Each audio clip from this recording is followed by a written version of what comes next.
ओ जी आ गए welcome to next topic commerce बेटा। मैं हूं सानिध्य सर, आपका इकोनॉमिक्स हैकर, और हम यहां पर देश का भविष्य बनाते हैं। ढेर सारा स्वागत है इस बहुत ही ज्यादा इंपॉर्टेंट वीडियो के अंदर, क्योंकि अगर आप एग्जाम का पेपर देने जा रहे हो तो आपका वो पहला पेपर नहीं होना चाहिए। अगर वो हुआ तो आपकी नैया पार नहीं, बीच में डूब जाएगी।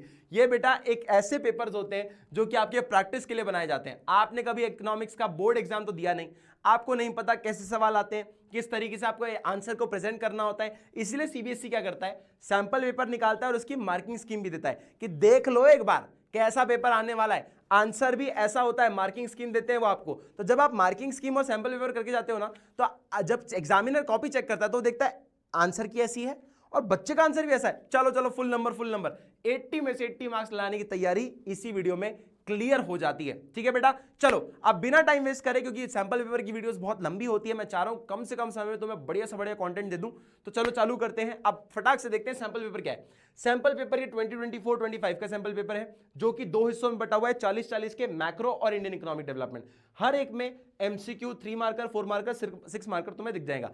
चालू करेंगे मैक्रो इकोनॉमिक से, एमसीक्यू क्वेश्चन से। चलो जी, let's start. Are you guys ready? Let's go. सबसे पहले आता है introduction to macro economics. First question आपकी स्क्रीन पर ये रहा, assertion and reason based question है। आई होप कि आपको पता हो क्या होता है, नहीं पता तो मैं 2 मिनट में बता देता हूं। असर्शन एक स्टेटमेंट है और उसको दिया गया एक रीजन भी है। आपको चेक करना है दोनों सही है। अगर दोनों सही है तो क्या उसका रीजन सही है, एक्सप्लेनेशन सही है। आपको ये देखना है या तो पहला गलत है और दूसरा सही है, या दूसरा गलत है पहला सही है। यहां पे चेक करना होता है। ठीक है, अब आंसर कीज और सबको नजर रख के अपने क्वेश्चन को सॉल्व करते हैं। The government can reduce the deflationary gap. Government जो है डिफ्लेशनरी गैप को रिड्यूस कर सकती है। कैसे? Bye purchasing government securities in the open market. Government securities को ओपन मार्केट से अगर आप परचेज कर लोगे तो आप लिक्विडिटी दे दोगे, मनी सप्लाई बढ़ा दोगे, जिससे कि डिफ्लेशनरी गैप ठीक हो जाएगा। लेकिन ये गवर्नमेंट की बात कर रहा है, सेंट्रल बैंक की नहीं। इस पर्सपेक्टिव से आंसर की जो है ना आपकी दी गई है। अब ध्यान से देखना, ये जो क्वेश्चन है ना, यहां पे जब आप असर्शन को समझ जाते हो कि गलत है, तो आपको बिना सोचे समझे ऑप्शन नंबर डी को आप प्रेस कर सकते हो। क्यों? देखो, क्योंकि असर्शन यहां पर ट्रू है, असर्शन यहां पर ट्रू है, असर्शन यहां भी ट्रू है। इकलौता असर्शन फॉल्स कब होता है? यहां वाले ऑप्शन में। तो बिना सोचे समझे तुम डाल सकते हो यहां पे आंसर अपना। ठीक है, फिर भी बेटर एक्सप्लेनेशन के लिए अपन रीजन भी पढ़ेंगे। The central bank purchases government security in the open market to increase the lending capacity of commercial bank। यही तो मैंने बोला, सेंट्रल बैंक क्या करता है, गवर्नमेंट सिक्योरिटीज को ओपन मार्केट से खरीद लेता है, जिससे कि लेंडिंग कैपेसिटी बढ़ जाती है किसकी? कमर्शियल बैंक की। तो right answer would be option number D. ठीक है बेटा, चलो नेक्स्ट सवाल पे चलते हैं। The cabinet led by Prime Minister has decided that the central government will provide free food grains to 81.35 approx people. मतलब क्या? अप्रॉक्स करोड़ पीपल, है ना। क्या बोल रहा है भैया कि प्रधानमंत्री जो कैबिनेट लेड कर रहे हैं, उसने डिसाइड किया कि सेंट्रल गवर्नमेंट 81.35 करोड़ लोगों को फ्री फूड ग्रेन्स प्रोवाइड करेगी, बेनिफिशियरीज को, अंडर दी प्रधानमंत्री गरीब कल्याण अन्न योजना। कैसी? किसके अंदर बेटा? एक योजना है, इसके अंदर इनको फ्री फूड ग्रेन्स देने हैं। ठीक है, for a period of 5 years with the effect of 1 जनवरी 2024। पहले जनवरी 2024 से ये नेक्स्ट 5 साल तक फ्री फूड ग्रेन्स देंगे इतने लोगों को। ठीक है बेटा, अब ये क्या पूछ रहा है? Based on the aforesaid statement identify the budgetary opposite objective the government is trying to achieve and choose the correct option. Government कौन सा बजटरी ऑब्जेक्टिव या कौन सा ऐसा ऑब्जेक्टिव को यहां पे मतलब फुलफिल करने की कोशिश कर रही है? देखो, अब यहां पे ना आप कई बार एलिमिनेशन मेथड भी लगा सकते हो कि जो चीज आपको नहीं पता चल रहा कि भाई मेक सेंस नहीं कर रही है, उनको हटा दो पहले। इकोनॉमिक स्टेबिलिटी की बात यहां पर नहीं है, हटा दो। इकोनॉमिक इंस्टेबिलिटी की बात यहां भी नहीं है, बिल्कुल हटा दो। क्या आ गया आपके पास? रीएलोकेशन ऑफ रिसोर्सेस और रीडिस्ट्रीब्यूशन ऑफ इनकम। अब होता क्या है, जब आप किसी को फ्री में खाना बांटते हो ना, सरकार के पास खुद का पैसा तो है नहीं, वो क्या करती है? अमीर लोगों से टैक्स के फॉर्म में वसूलती है, कुछ पैसा इनके पास आता है, या तो पैसा बांटती है या फिर आपको कुछ सामान दे देती है ना। तो ये क्या होता है बेटा? सब्सिडीज वगैरह दी जाती है ना, ये एक तरीके से क्या होता है? रीडिस्ट्रीब्यूशन ऑफ इनकम होती है, कि अमीर आदमी और गरीब आदमी के बीच का जो गैप है वो धीरे धीरे कम होता जाए। इसे कहा जाता है रीडिस्ट्रीब्यूशन ऑफ इनकम, कि भैया जो इनकम लोगों के पास सेंट्रिक हो चुकी है, ज्यादा जा चुकी है रिच लोगों के पास, उनसे कुछ लेकर आप दूसरे लोगों में भी बांट दो। तो right answer would be option number C, redistribution of income. ठीक है बेटा, चलो जी फटाक से चलते हैं नेक्स्ट सवाल के ऊपर। To arrive at the value of gross value added at market price, मतलब जीवीए एमपी की वैल्यू पे अगर आपको अराइव होना है तो dash must be added to gross value added at basic price. Basic price मतलब फैक्टर कॉस्ट की बात कर रहा है, ठीक है बेटा। मतलब GVAFC में क्या ऐड कर दें जिससे कि वो GVAMP में आ जाए। सिंपल सवाल है, आप FC से MP में आने के लिए क्या ऐड करते हो बेटा, नेट इनडायरेक्ट टैक्सेस। सिंपल है। तो यहां पे दिख रहा है कि अपने को प्रोडक्ट टैक्स दिख रहा है, नेट प्रोडक्ट टैक्स दिख रहा है, प्रोडक्शन टैक्स दिख रहा है और नेट प्रोडक्शन टैक्सेस दिख रहे हैं। बेटा सिंपल सी बात है, प्रोडक्ट टैक्स, प्रोडक्शन टैक्स और नेट प्रोडक्शन टैक्स, ये तो कोई भी ऑप्शन नहीं है, नेट प्रोडक्ट टैक्स ही आपका नेट इनडायरेक्ट टैक्सेस है। Right option would be option number B, ठीक है बेटा, the right option is B. चलो जी क्लियर है। चलो नेक्स्ट क्वेश्चन पे चलते हैं बेटा फटाक से। Question number 4, under the dash exchange rate system, dash exchange rate system में market forces automatically adjust the surplus and deficit in the balance of payment. देखो आपका बैलेंस ऑफ पेमेंट सरप्लस होगा या डेफिसिट में होगा, ये मार्केट फोर्सेस डिसाइड कर रहे हैं। तो ये कौन सा एक्सचेंज रेट सिस्टम होगा। अब हमारे पास 3 एक्सचेंज रेट सिस्टम है, एक है फिक्स एक्सचेंज रेट सिस्टम है, एक है फ्लेक्सिबल और एक होता है मैनेज फ्लोटिंग। फिक्स जो है वो कौन डिसाइड करता है, गवर्नमेंट करती है। फ्लेक्सिबल कौन करता है, मार्केट फोर्सेस करते हैं। और मैनेज कौन करता है, मार्केट फोर्सेस और गवर्नमेंट दोनों ही करती है, ठीक है बेटा। तो राइट आंसर क्या, आपने वो क्या पूछा गया, मार्केट फोर्सेस डिसाइड करते हैं। तो right answer is flexible exchange rate system, the right option is B. Let's go. चलो जी क्वेश्चन नंबर 5 पे चले, चलो चलते हैं। क्वेश्चन नंबर 5 बोल रहा है, From the given diagram, identify the correct option that indicates the reference line. Reference line को कौन सा ऑप्शन इंडिकेट करता है, passing through the origin drawn at the particular angle. बेटा आपको रेफरेंस लाइन से ही समझ जाना चाहिए कि वो 45 डिग्री कर्व भी कहलाता है या इनकम कर्व भी कहलाता है, ठीक है बेटा। वो क्या होता है, 45 डिग्री कर्व कौन सा है, 30, 75, 60 और 45। Option number 1 is the right answer. बिना सोचे समझे दे दो option number A, let's go. चलो जी ठीक है, आगे चलते हैं क्वेश्चन नंबर 6 पे। As per the data presented in union budget, union budget में जो डेटा प्रेजेंट किया गया है 2024-2023 के 23-24 का जो बजट है, the total receipts of the government other than borings, की जो टोटल रिसीट, जो पैसा गवर्नमेंट के पास आया, किसको छोड़कर, किसको हटाकर, बोरिंग्स को हटाकर, and the total expenditure are estimated at 27.2 lakh crore and 45 lakh crore respectively. अच्छा क्या बोल रहे हैं, टोटल रिसीट मतलब टोटल पैसा जो आया वो था 27.2 लाख करोड़, ये बोरिंग्स हटाकर है। और जो बोला गया हमसे, क्या बोला गया, टोटल एक्सपेंडिचर, टोटल एक्सपेंडिचर कितना हुआ बेटा, टोटल एक्सपेंडिचर हुआ है 45 लाख करोड़। आपको पता है the value of dash deficit would be 17.8 lakh crore. क्या है ये कौन सा डेफिसिट है, कौन सा डेफिसिट है। आपको सिंपल तरीके से बताऊं तो आपको याद होगा, हमने एक फॉर्मूला पढ़ा था, fiscal deficit is equals to total expenditure minus total receipts excluding आपकी बोरोइंग्स। ये उसी की बात कर रहा है। तो किसका डेफिसिट है ये फिस्कल डेफिसिट है। Option number B is the right answer. Let's go. चलो जी क्लियर है, आप करिए नेक्स्ट क्वेश्चन जल्दी से फटाक से और स्क्रीनशॉट भी लीजिए उसका। हाँ जी बेटा, अब इस क्वेश्चन को देखते हैं। देखो यहाँ पे 2 स्टेटमेंट है, अब चेक करना है दोनों सही है दोनों गलत है, एक सही है एक गलत है, चेक करना पड़ेगा। क्वेश्चन को करो फिर समझते हैं। सबसे पहले आता है the maximum value of MPC marginal propensity to consume can be unity, कि मैक्सिमम वैल्यू एमपीसी की क्या हो सकती है, 1 हो सकती है, यूनिटी हो सकती है, हाँ या ना।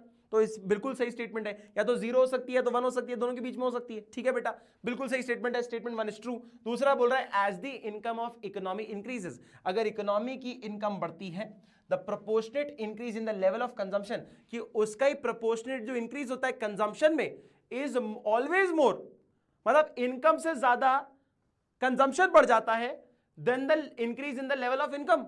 मतलब कुछ भी देखो, अब ध्यान से देखना, 10 रुपए तुम कमाते थे तो 10 रुपए खर्चा करते थे, अब तुम्हारी इनकम 10 से 15 रुपए हो गई, ठीक है, 5 रुपए बढ़ गए, तो तुम खर्चा क्या 10 से 20 कर दोगे क्या, नहीं ना, 15 आपकी इनकम है तो 20 कैसे खर्चा करोगे। तो ऑब्वियस ही बात है स्टेटमेंट 2 फॉल्स है। तो भैया statement 1 is true and statement 2 is false. कौन सा ऑप्शन सही है आपका, option number A is absolutely correct. Statement 1 is true, statement 2 is false, ठीक है, option number A absolutely correct. Clear, चलो चलते हैं नेक्स्ट सवाल पे। In 2 sector economy, 2 sector economy के अंदर aggregate demand can be determined by adding. Aggregate demand आप कैसे निकाल सकते हो, क्या क्या ऐड करके निकाल सकते हो। देखो आपको पता है कि एग्रीगेट डिमांड निकालने के लिए अपन ऑटोनॉमस कंजम्पशन ऑटोनॉमस इन्वेस्टमेंट्स और इंड्यूस्ड कंजम्पशन मिलाते हैं। अब जहां भी ये दिखे ना आपको, ये मार्क कर दो, ठीक है। अपन इंड्यूस्ड इन्वेस्टमेंट्स नहीं लेते हैं क्योंकि आपको पता है फॉर्मूला सी बार प्लस एमपीसी वाई ब्रैकेट में प्लस आपका क्या है आई बार। तो आप इधर देख सकते हो हर एक चीज आपको पता चल रही है। Autonomous consumption, induced consumption and induced investments नहीं होगा। ऑटोनॉमस कंजम्पशन, ऑटोनॉमस इन्वेस्टमेंट्स और इंड्यूस्ड इन्वेस्टमेंट नहीं होगा। Autonomous consumption and autonomous investments दो ही चीजें नहीं होगा। Autonomous consumption, induced consumption and autonomous investment बिल्कुल सही है। Option number D is absolutely correct, mark कर दो। चलो जी आगे बढ़ते हैं क्वेश्चन नंबर 9 पे। Foreign grants in aid receipt do not lead to any claim on the government। कि भैया फॉरेन ग्रांट्स का मतलब होता है फॉरेन से मदद आई आपके देश में, आपको हेल्प मिल गई, कुछ पैसा आ गया आपके पास, कुछ ग्रांट्स मिल गई, वो किसी भी तरह का क्लेम को लीड नहीं करते। मतलब कोई क्लेम नहीं होता कि मान लो किसी इंसान ने आपको कोई डोनेशन किया, आपके देश में कोई डोनेशन किया, उससे लाइबिलिटी बढ़ती है क्या? नहीं बढ़ती। डोनेशन वापस लेने की मंशा से नहीं किया जाता, इसलिए कोई क्लेम नहीं ले सकता। तो पहला स्टेटमेंट क्या है बोल रहा है, बिल्कुल सही है कि फॉरेन ग्रांट्स जो होती है वो किसी भी तरह का क्लेम गवर्नमेंट पर नहीं लीड करती, बिल्कुल सही स्टेटमेंट है। दूसरा क्या बोल रहा है, डिस्पोजल ऑफ इक्विटी, कि अगर आप इक्विटी दे देते हो किसी पब्लिक सेक्टर अंडरटेकिंग की, मतलब डिसइन्वेस्टमेंट की बात कर रहे हो, ठीक है, इन द मार्केट में lead to a decrease in the asset of the government. Obvious सी बात है, इक्विटी क्या है, इक्विटी का जाना मतलब एसेट का डिक्रीज होना, हाँ या ना? कि आपने अगर अपनी कंपनी की ओनरशिप दे दी तो आपका एसेट चला गया ना, डिसइन्वेस्टमेंट कर दिया मतलब एसेट चला गया, कंपनी बेच दी मतलब एसेट्स चले गए, हाँ या ना? तो सिंपल सी बात है, दोनों स्टेटमेंट्स आर ट्रू, मतलब दोनों ही स्टेटमेंट सही हैं, ठीक है। कौन सा ऑप्शन सही है? Option number both the statements are false, नहीं, both the statements are true. Option number C is absolutely correct, ठीक है बेटा। चलो नेक्स्ट क्वेश्चन पे चलते हैं। Based on the given diagram, given diagram, अच्छा मैंने आपको जब पढ़ाया तब भी बोला है कि डायग्राम बेस्ड, चार्ट बेस्ड आपको क्वेश्चंस काफी पूछे जाएंगे, तो याद रखना। The trade under current account during January 2024 reflects a dash of USD dash billion. क्या बोल रहा है? अच्छा आप निकालने वाले हो बैलेंस ऑफ ट्रेड, बीओटी निकालना है आपको। बैलेंस ऑफ ट्रेड कैसे निकलता है? एक्सपोर्ट्स माइनस इंपोर्ट्स, ठीक है। अब देखो यहां पर एक चीज आपको नहीं दी गई है कि यहां पे कौन सा बार जो है आपका एक्सपोर्ट है और कौन सा इंपोर्ट है। तो कौन सा बोला आपको? बोला है जनवरी 2024 में बताओ कि एक्सपोर्ट ज्यादा हुआ है कि इंपोर्ट ज्यादा हुआ है, सरप्लस है कि डेफिसिट है आपका बैलेंस ऑफ ट्रेड। देखो ये मैं आपको बता देता हूं, यहां पे नहीं है पर मैंने क्वेश्चन पेपर देखा हुआ है सैंपल पेपर का, तो मुझे पता है ये आपके इंपोर्ट्स हैं, ये आपके एक्सपोर्ट्स हैं, मतलब इंपोर्ट्स ज्यादा हुए हैं, एक्सपोर्ट्स कम हुए हैं, ठीक है। वैसे तो यहां पे एक बॉक्स होता है जो डिफाइन करता है कौन सा कलर कौन सा है, लेकिन मुझे पता है तो इसलिए मैं आपको बता देता हूं, ये इंपोर्ट्स है, ये एक्सपोर्ट्स है। देखो इंपोर्ट्स ज्यादा हुए हैं, ठीक है, आपने ज्यादा पैसा जो है खर्चा किया है और सामान बुलवाया है, मतलब आपने 70 रुपीज, मतलब रुपीज मान लो इसको, 70 रुपए तुमने खर्चे हैं और 69 रुपीज तुमने कमाए हैं, ठीक है। उसके बीच का जो डिफरेंस है मतलब कितना हो गया, ये आपका हो गया 28 और 43, तो 48 और 68 है ना, 68 नहीं कितना हो गया, नहीं ज्यादा हो गया ना, ज्यादा हो जाएगा, ये देखो इतना कितना हो जाएगा, 28 हो गया और ये उतना हो जाएगा ना, 28 और ये, सॉरी गलत कैलकुलेशन कर दिया था मैंने, 54 और 74, हाँ 74 होगा, तो 74 का डिफरेंस है, लेकिन हमने 74 रुपए ज्यादा खर्च किए हैं तो हमारे पास कम होंगे ना, तो इसीलिए बैलेंस ऑफ ट्रेड क्या है बेटा, डेफिसिट में है, कितने के, 0.74 के, ठीक है। तो राइट आंसर कहां होगा, डेफिसिट ऑफ 0.74। क्लियर है बेटा, समझ आया? हमने इंपोर्ट किया मतलब बाहर से सामान बुलवाया तो पैसे ज्यादा पे किए, और बाहर कम भेजा तो पैसा कम आया, इसीलिए डेफिसिट है 0.74 का। क्लियर है? चलो आप यहां पे चेक कर लो। अब आपके पास आते हैं बेटा कुछ न्यूमेरिकल क्वेश्चंस और कुछ डिस्क्रिप्टिव आंसर्स, ठीक है। डिस्क्रिप्टिव क्वेश्चंस आपको सॉल्व करने होंगे। सबसे पहला क्वेश्चन है, इसको पहले एक बार पढ़ो, वीडियो को पॉज करो और फिर इसको आंसर करने की कोशिश करो मेरे से पहले, ठीक है। चलो करो। चलो बेटा जी अब बात करेंगे एक न्यूमेरिकल क्वेश्चन की। न्यूमेरिकल क्वेश्चन कैसे सॉल्व करना है ध्यान से देखते हैं। On the basis of given data estimate the value of domestic income NDPFC. NDPFC की वैल्यू निकालनी है हम लोगों को, ठीक है बेटा। नेशनल इनकम का क्वेश्चन है, निकाल के देखते हैं। चलो जी एक एक पॉइंट करते हैं। अब अपन देख लेते हैं पहले अपने पास ऑप्शन क्या क्या है, तो उस हिसाब से कौन सा मेथड लगाना चाहिए अपन देखते हैं। देखो अपने पास हाउस होल्ड कंजम्पशन एक्सपेंडिचर दिया है, ठीक है, ग्रॉस मतलब इसको अपन प्राइवेट फाइनल कंजम्पशन एक्सपेंडिचर भी कह सकते हैं, ठीक है। फिर ये अपना है gross business fixed capital formation, gross residential construction investment, ये दोनों किसका पार्ट है, इन्वेस्टमेंट्स का पार्ट है, ग्रॉस इन्वेस्टमेंट्स का पार्ट है, ठीक है। फिर क्या आता है गवर्नमेंट फाइनल एक्सपेंडिचर, इसको अपन गवर्नमेंट फाइनल हाँ कंजम्पशन एक्सपेंडिचर, ये अपन सीधा सीधा दिख रहा है बेटा एक्सपेंडिचर मेथड से अपन निकाल सकते हैं, ठीक है। किससे निकाल सकते हैं, एक्सपेंडिचर मेथड से आप निकाल सकते हो। क्लियर है बेटा, समझो। अब क्या करना है अपने को, अपन को नॉर्मल तरीके से निकालना है। एक्सपेंडिचर मेथड से क्या क्या आता है देखो, private final consumption expenditure, government final consumption expenditure, gross investments और आपका जो है नेट एक्सपोर्ट्स। कहां गया नेट एक्सपोर्ट्स, ये नेट एक्सपोर्ट्स देखो, excess of imports over exports, excess बता रहा है, एक्सपोर्ट माइनस इंपोर्ट अपन निकालते हैं नेट एक्सपोर्ट्स, लेकिन यहां पे इंपोर्ट्स ज्यादा दिखा रहा है एक्सपोर्ट से, तो अपन इस वैल्यू को माइनस ले सकते हैं, ठीक है। अब क्या क्या लेना है फटाक से देख लो, एक वैल्यू ये रही, ठीक है, लिखते जाते ना सीधा, क्या मतलब है, चलो लिखते जाता हूं। देखो अपने को मिलेगा जीडीपी एमपी, ठीक है, उसके लिए क्या क्या वैल्यू आएगी अपनी, देखो सबसे पहला आएगा प्राइवेट फाइनल कंजम्पशन एक्सपेंडिचर जो कि है 800, ठीक है, इधर लिख दो 800 फटाक से, ये रहा 800, प्लस क्या करना है, प्लस आप कर लो देखो गवर्नमेंट फाइनल कंजम्पशन एक्सपेंडिचर जो कि है 170, चलो भैया 170 और ऐड कर लिया, फिर क्या करना है ऐड, देखो फटाक से देखो, फिर अपने पास है देखो इन्वेस्टमेंट्स वाली सारी चीजों को कर दो, ये रहा एक gross business fixed capital formation, एक ये रहा, ये दूसरा रहा, तो 150 प्लस 120 कितना हो गया, चलो लिखते जाता हूं, 150 प्लस 120 कितना हुआ, 150 प्लस 120 सीधा ही लिख दूं क्या एक साथ ही, जिससे लंबा लंबा कैलकुलेशन ना, 150 120 कितना हुआ 170, ये देखो 07 और ये 270 हो गया अपना, है ना। फिर अब इधर आ जाएगा इन्वेंट्री इन्वेस्टमेंट, इन्वेंट्री इन्वेस्टमेंट कितना हुआ 140, तो देखो ये 270 हुआ, 270 प्लस 140, ठीक है। फिर एक और कितना होगा इसके अंदर ये ग्रॉस पब्लिक इन्वेस्टमेंट भी आएगा 500, ठीक है, 500 ये रहा, तो कितना हो गया 000, ये गया इधर 4, ये आ गया 1 और इधर आ गया कितना 1 इधर गया, तो आया ये 9, कितना आ गया 9, 5 प्लस 4 9, तो 910 आ गया, ठीक है बेटा। तो इधर कितना लिख दिया अपन ने 910 लिख दिया। अब माइनस करेंगे क्या बेटा, अपन ये 20 जो कि है नेट एक्सपोर्ट्स, सॉरी नेट आपके इंपोर्ट और एक्सपोर्ट्स, ठीक है बेटा।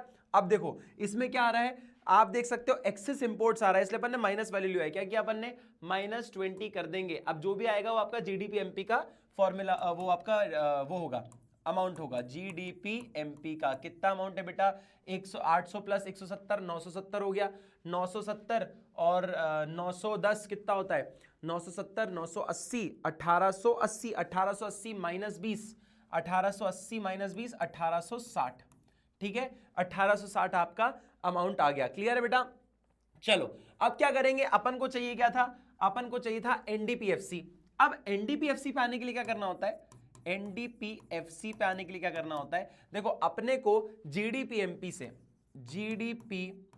एमपी से माइनस करना पड़ता है डेप, और एफसी पे एमपी से एफसी पे आने के लिए अपन को नेट इनडायरेक्ट टैक्सेस भी हटाने पड़ेंगे, ठीक है बेटा, समझ आया। तो इन दोनों वैल्यू को भी अपन हटा देते हैं। अब देखो यहां पे क्या दिख रहा है अपने को, डेप्रीसिएशन का है, देखो डेप्रीसिएशन क्या है, कंजम्पशन ऑफ फिक्स्ड कैपिटल 40 है, कंजम्पशन ऑफ फिक्स कैपिटल 40 है, ठीक है बेटा, ये 40 यहां दिख रहा है, और नेट इनडायरेक्ट टैक्सेस किधर है 70, तो देखो 40 माइनस 70 कर दो इधर, ठीक है, तो कितना हो गया 1880 माइनस 40 माइनस 70, कितना आएगा अपने पास एनडीपीएफसी आपके पास आएगा 40 70 माइनस क्या 1790 और मतलब आ गया आपका 1750, यह आपका आंसर होगा, ठीक है बेटा। चेक कर लेते हैं एक बार अपना, देखो कितना आ गया आंसर 1750, ठीक है बेटा, ये आपका आंसर है। ये सीधा इन्होंने क्या किया, एक साथ ही लिख दिया सारी चीजों को, अपन ने अलग अलग किया है, बाइफरकेट किया है, तो चाहो तो तुम स्क्रीनशॉट ले लो इसका जल्दी से।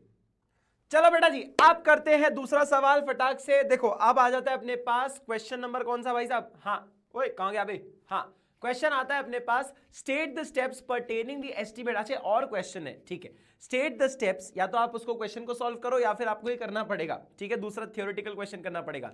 State the steps pertaining the estimation of national income under the income method. Income method में कौन कौन से स्टेप्स होते हैं निकालने के, उसके बारे में पूछ रहा है। देखो इनकम मेथड में सबसे पहले अपने को डिस्टिंग करना पड़ता है तीन हेड्स के बीच में, प्राइमरी सेकेंडरी और टर्शरी सेक्टर, तीनों सेक्टर को अपन लेते हैं और इसमें कई तरह की पेमेंट्स को हम यहां पे बात करते हैं। कौन कौन सी, ध्यान से देखना, estimate and classify the factor payments differently categorized in the compensation of employees. Employees का कॉम्पनसेशन इसमें आता है, ऑपरेटिंग सरप्लस आता है और मिक्स्ड इनकम आता है, जिसमें आपको मैंने बताया था प्रॉफिट्स भी हैं, डिविडेंड्स भी हैं, है ना, याद होगा आपको, हमने पढ़ा था, अपन जब ने क्लास में पढ़ा था.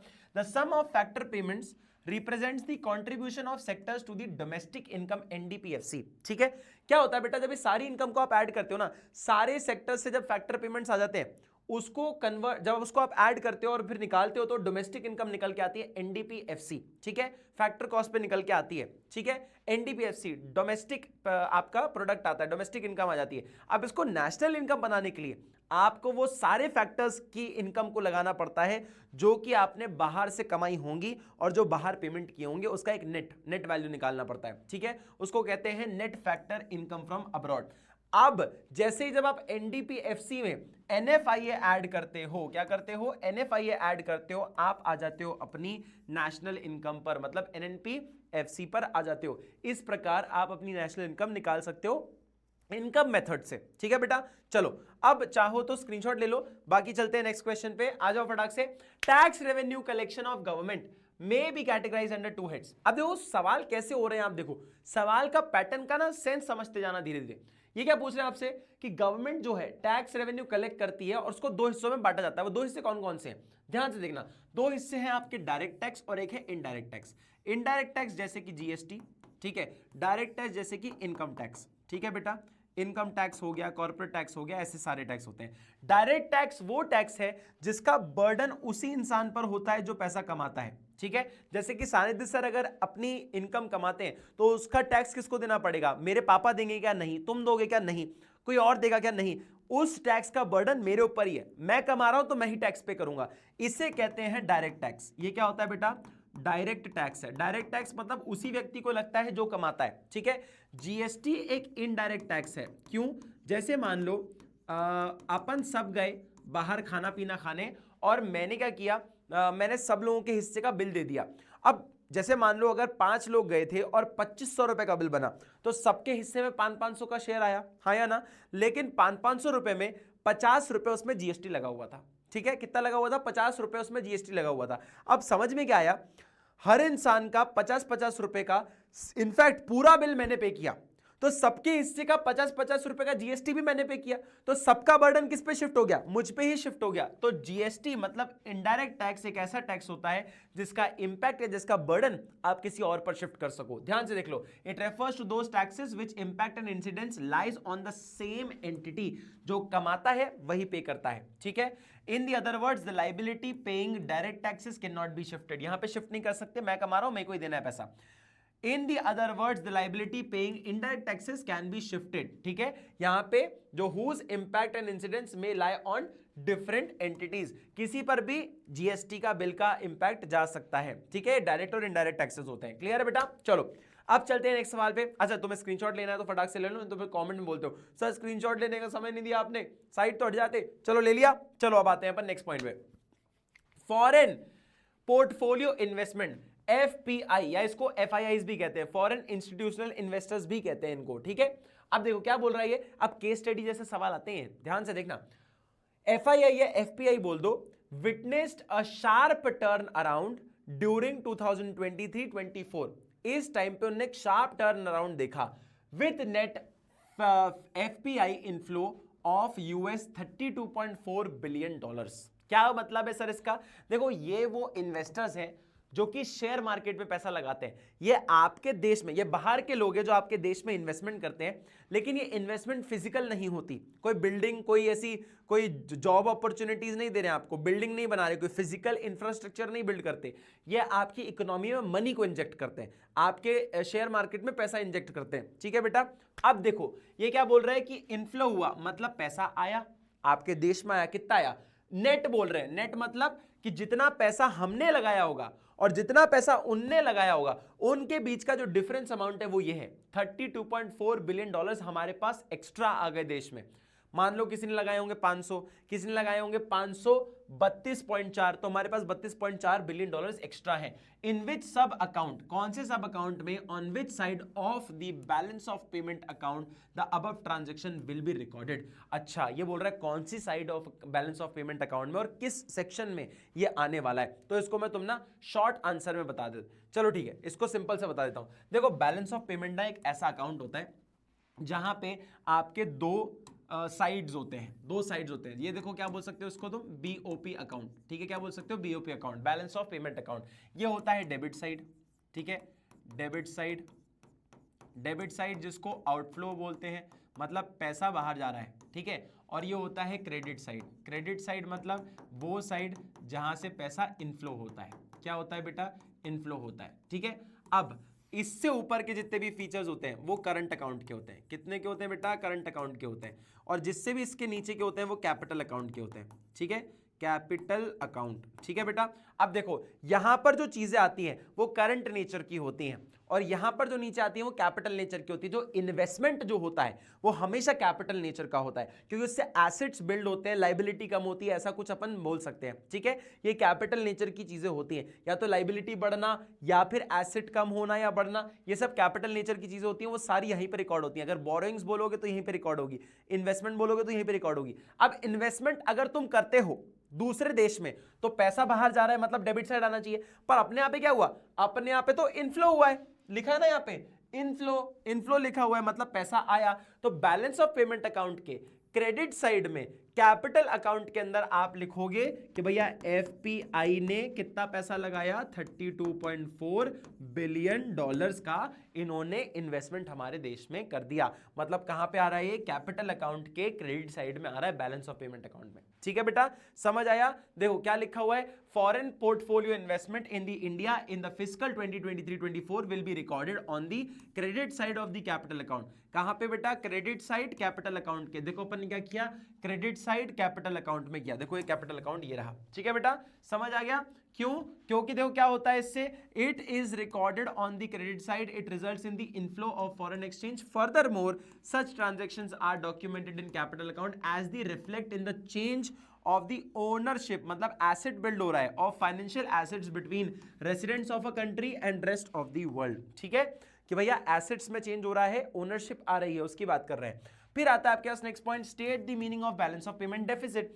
बैलेंस ऑफ पेमेंट में डेफिसिट होना मतलब कि तुमने जितना पैसा बाहर से कमाया और जितना तुमने पैसा खर्चा किया उसमें तुमने खर्चा ज्यादा कर दिया और कमाया कम। फॉर एग्जांपल 100 रुपए तुमने खर्चे कर दिए और 80 रुपए कमाए, तो 20 रुपए का तुम्हें घाटा हो गया ना, उसे ही डेफिसिट कहते हैं। तो क्या बोल रहा है, autonomous when deficit occurs when autonomous receipts fall, मतलब पैसा आपके पास कम आया, fall short of autonomous payments, मतलब पेमेंट ज्यादा कर दिए, खर्चा ज्यादा कर दिया, एक्सपोर्ट्स कम किए, इंपोर्ट ज्यादा कर लिए, तो उस वजह से क्या होता है, सिर्फ एक्सपोर्ट इंपोर्ट नहीं, कई सारी चीजें होती हैं, ठीक है बेटा, यूनिलैटरल ट्रांजैक्शंस होते हैं, कई सारी चीजें होती हैं। तो आपने इन शॉर्ट पैसा आपके पास कम आया और आपने ज्यादा पेमेंट कर दिया, इस वजह से आपको बैलेंस ऑफ पेमेंट का डेफिसिट भी देखने को मिलता है। क्लियर बेटा, चलो अब चलते हैं नेक्स्ट पॉइंट में। जब तक इसका क्वेश्चन को पढ़ो, ट्राई करो सॉल्व करने की।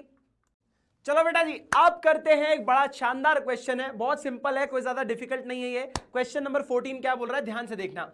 Saving curve can be derived from the consumption curve. Saving curve क्या कंजम्पशन कर्व से डिराइव हो सकता है क्या? बिल्कुल हो सकता है भाई साहब। देखो, justify the statement citing valid steps with the help of well label diagram. ये देखो डायग्राम यहां पे दिया हुआ है, इस डायग्राम की मदद से हमें निकालना है कि हम ये जो सप्लाई कर्व है ना, क्या ये निकाल सकते हैं क्या कंजम्पशन कर्व के थ्रू डिराइव कर सकते हैं क्या इससे? बहुत सिंपल है। देखो होता क्या है, जीरो, ये जो जीरो है ओ है, ओ से सी से ओ से सी के बीच में जो ये वाई एक्सिस पे बना हुआ है ना, ये पॉजिटिव होता है, पॉजिटिव साइड होता है, तुम्हें पता है। यहाँ पे हर वैल्यू जो होगी वो पॉजिटिव होगी, लेकिन जैसे ही ओरिजिन के नीचे वाई चला जाता है ये सारी नेगेटिव वैल्यू में आ जाता है, ठीक है। तो ये क्या बोल रहा है, देखो लाइन ध्यान से देखना, क्या बोल रहा है, take OA on the negative intercept on Y axis equal to OC, ठीक है। क्या बोल रहा है कि OC जितना है ना उतना ही बराबर तुम क्या ले लो, OA ले लो नेगेटिव वाई एक्सिस पे, ठीक है। जितना ये है, मान लो ये है, ये इसका पूरा डिस्टेंस है 1 2 3 4 5, तो ये मान लो अगर ये 5 है प्लस का, तो उतना ही माइनस का 5 ले लो सेम जगह पे तुम, ठीक है बेटा, समझ आ गया। अब क्या करना है तुम्हें, जिसे हम ऑटोनॉमस कंजम्पशन कह रहे हैं यहां पे, having positive intercept on Y axis as starting point of the saving curve. ये क्या होता है बेटा, ये पॉइंट कहलाया गया है फर्स्ट पॉइंट, जो कि स्टार्टिंग पॉइंट है सेविंग कर्व का। ठीक है बेटा, having positive intercept on Y axis. अच्छा, अब करना क्या है इसको, यहां पे देखो, यहां पे करना क्या है, अब यहां से इस पॉइंट पे चलना है। तो कैसे चलेंगे, इसको यहां पे बताया गया है, draw a perpendicular from the point B. ये जो पॉइंट बी है, अच्छा यहां पे जो पॉइंट होता है ना, इसको ब्रेक इवन पॉइंट कहते हैं। मतलब income is equals to consumption, Y is equals to C वाला पॉइंट है ये। ठीक है, income is equals to consumption है, बी बोल रहा है, बी पॉइंट है। क्या बोल रहा है देखो, where Y is equals to C intersecting the X axis to B dash. अब क्या करना है, ये जो आपका ब्रेक इवन पॉइंट है ना, इससे आपको एक परपेंडिकुलर ड्रॉ करना है इस पॉइंट पे, जिसको अपन बी डैश कहते हैं। क्या कहते हैं, बी डैश कहते हैं। अच्छा ये क्या है, इसको ध्यान से देखना, जहां पे सेविंग्स आपकी जीरो कंसीडर करी जाती हैं। ठीक है, सेविंग्स का है, जीरो है, आपके एक्स एक्सिस पे आके टच हो गया ये, मतलब ये आपका दूसरा पॉइंट हो गया। तो आपने क्या किया, ए से बी को, दूसरे पॉइंट को टच कर दिया। क्लियर है बेटा, ध्यान से देखो, where S is equals to zero, अभी अपन ने लिखा, which is another point on the saving curve, saving curve का दूसरा पॉइंट है। अब करना कुछ नहीं है, बहुत सिंपल है, join point A to B dash, sorry, extending the line till point S to get the saving curve. अब करना कुछ नहीं है, अब खींच ही रहे थे ना, इस पॉइंट तक आ गए तो और आगे खींच दो इस पॉइंट तक, जिसको हम S कहते हैं, और ये वाला आपका लाइन पूरा क्या हो गया, सेविंग कर्व हो गया। सिंपल है, बहुत कुछ भी नहीं था इसमें, कुछ भी पागलपन नहीं था, बहुत ही सिंपल था, बहुत इजी सवाल था। ठीक है बेटा, चलो अब चलते हैं दूसरे पॉइंट पे। इसी का और वाला क्वेश्चन है, कैसे करेंगे सॉल्व, ध्यान से देखो। फॉर टू हाइपोथेटिकल इकोनॉमीज, दो हाइपोथेटिकल इकोनॉमीज है। अच्छा तुम करना चाहोगे क्या सॉल्व, तुम चाहो तो कर लो एक बार तुम चाहो तो इसको सॉल्व कर लो एक बार। चलो बेटा, आई होप कि तुमने कर लिया होगा। कई बार मुझे याद लाता है कि भाई तुम लोग बोल देते हो कई बार चैट्स में कि सर थोड़ा सा सॉल्व करने का टाइम दे देते, तो मैंने इसलिए दे दिया कि तुम लोग भैया पॉज करके एक बार ट्राई कर सको। ठीक है, चलो आई होप कर लिया होगा। अपन क्वेश्चन पे चलते हैं फटाक से। देखो, टू हाइपोथेटिकल इकोनॉमीज, कौन सी दो हाइपोथेटिकल इकोनॉमी है, ए और बी। ठीक है, इसमें क्या बोला है, value of margin propensity to consume, मतलब एमपीसी की जो वैल्यू है वो 0.6 है और 0.8 है, मतलब ये ए की है ये बी की है। ठीक है, अब क्या बोला है, assuming for both the economies autonomous consumption कितना है, सी बार, मतलब आपको दिया हुआ है 40 करोड़ रुपए। ठीक है, फिर दिया गया है इन्वेस्टमेंट एक्सपेंडिचर, आई मतलब 100 करोड़ दिया है। ठीक है, बहुत बढ़िया। अब निकालना क्या है, निकालना है आपको break even level of income of economy A. Economy A का break even level of income निकालना है, मतलब y is equals to C. ठीक है, देखो यहां पे गिवन चीजें आपने देख ली, ऑटोनॉमस कंजम्पशन 40 करोड़ लिखा हुआ है, investment expenditure 100 crore. For economy A marginal propensity to consume is MPC is equals to 0.6। ठीक है, बहुत बढ़िया। चलो अब करना क्या है, अपने को y इज इक्वल्स टू सी निकालना है।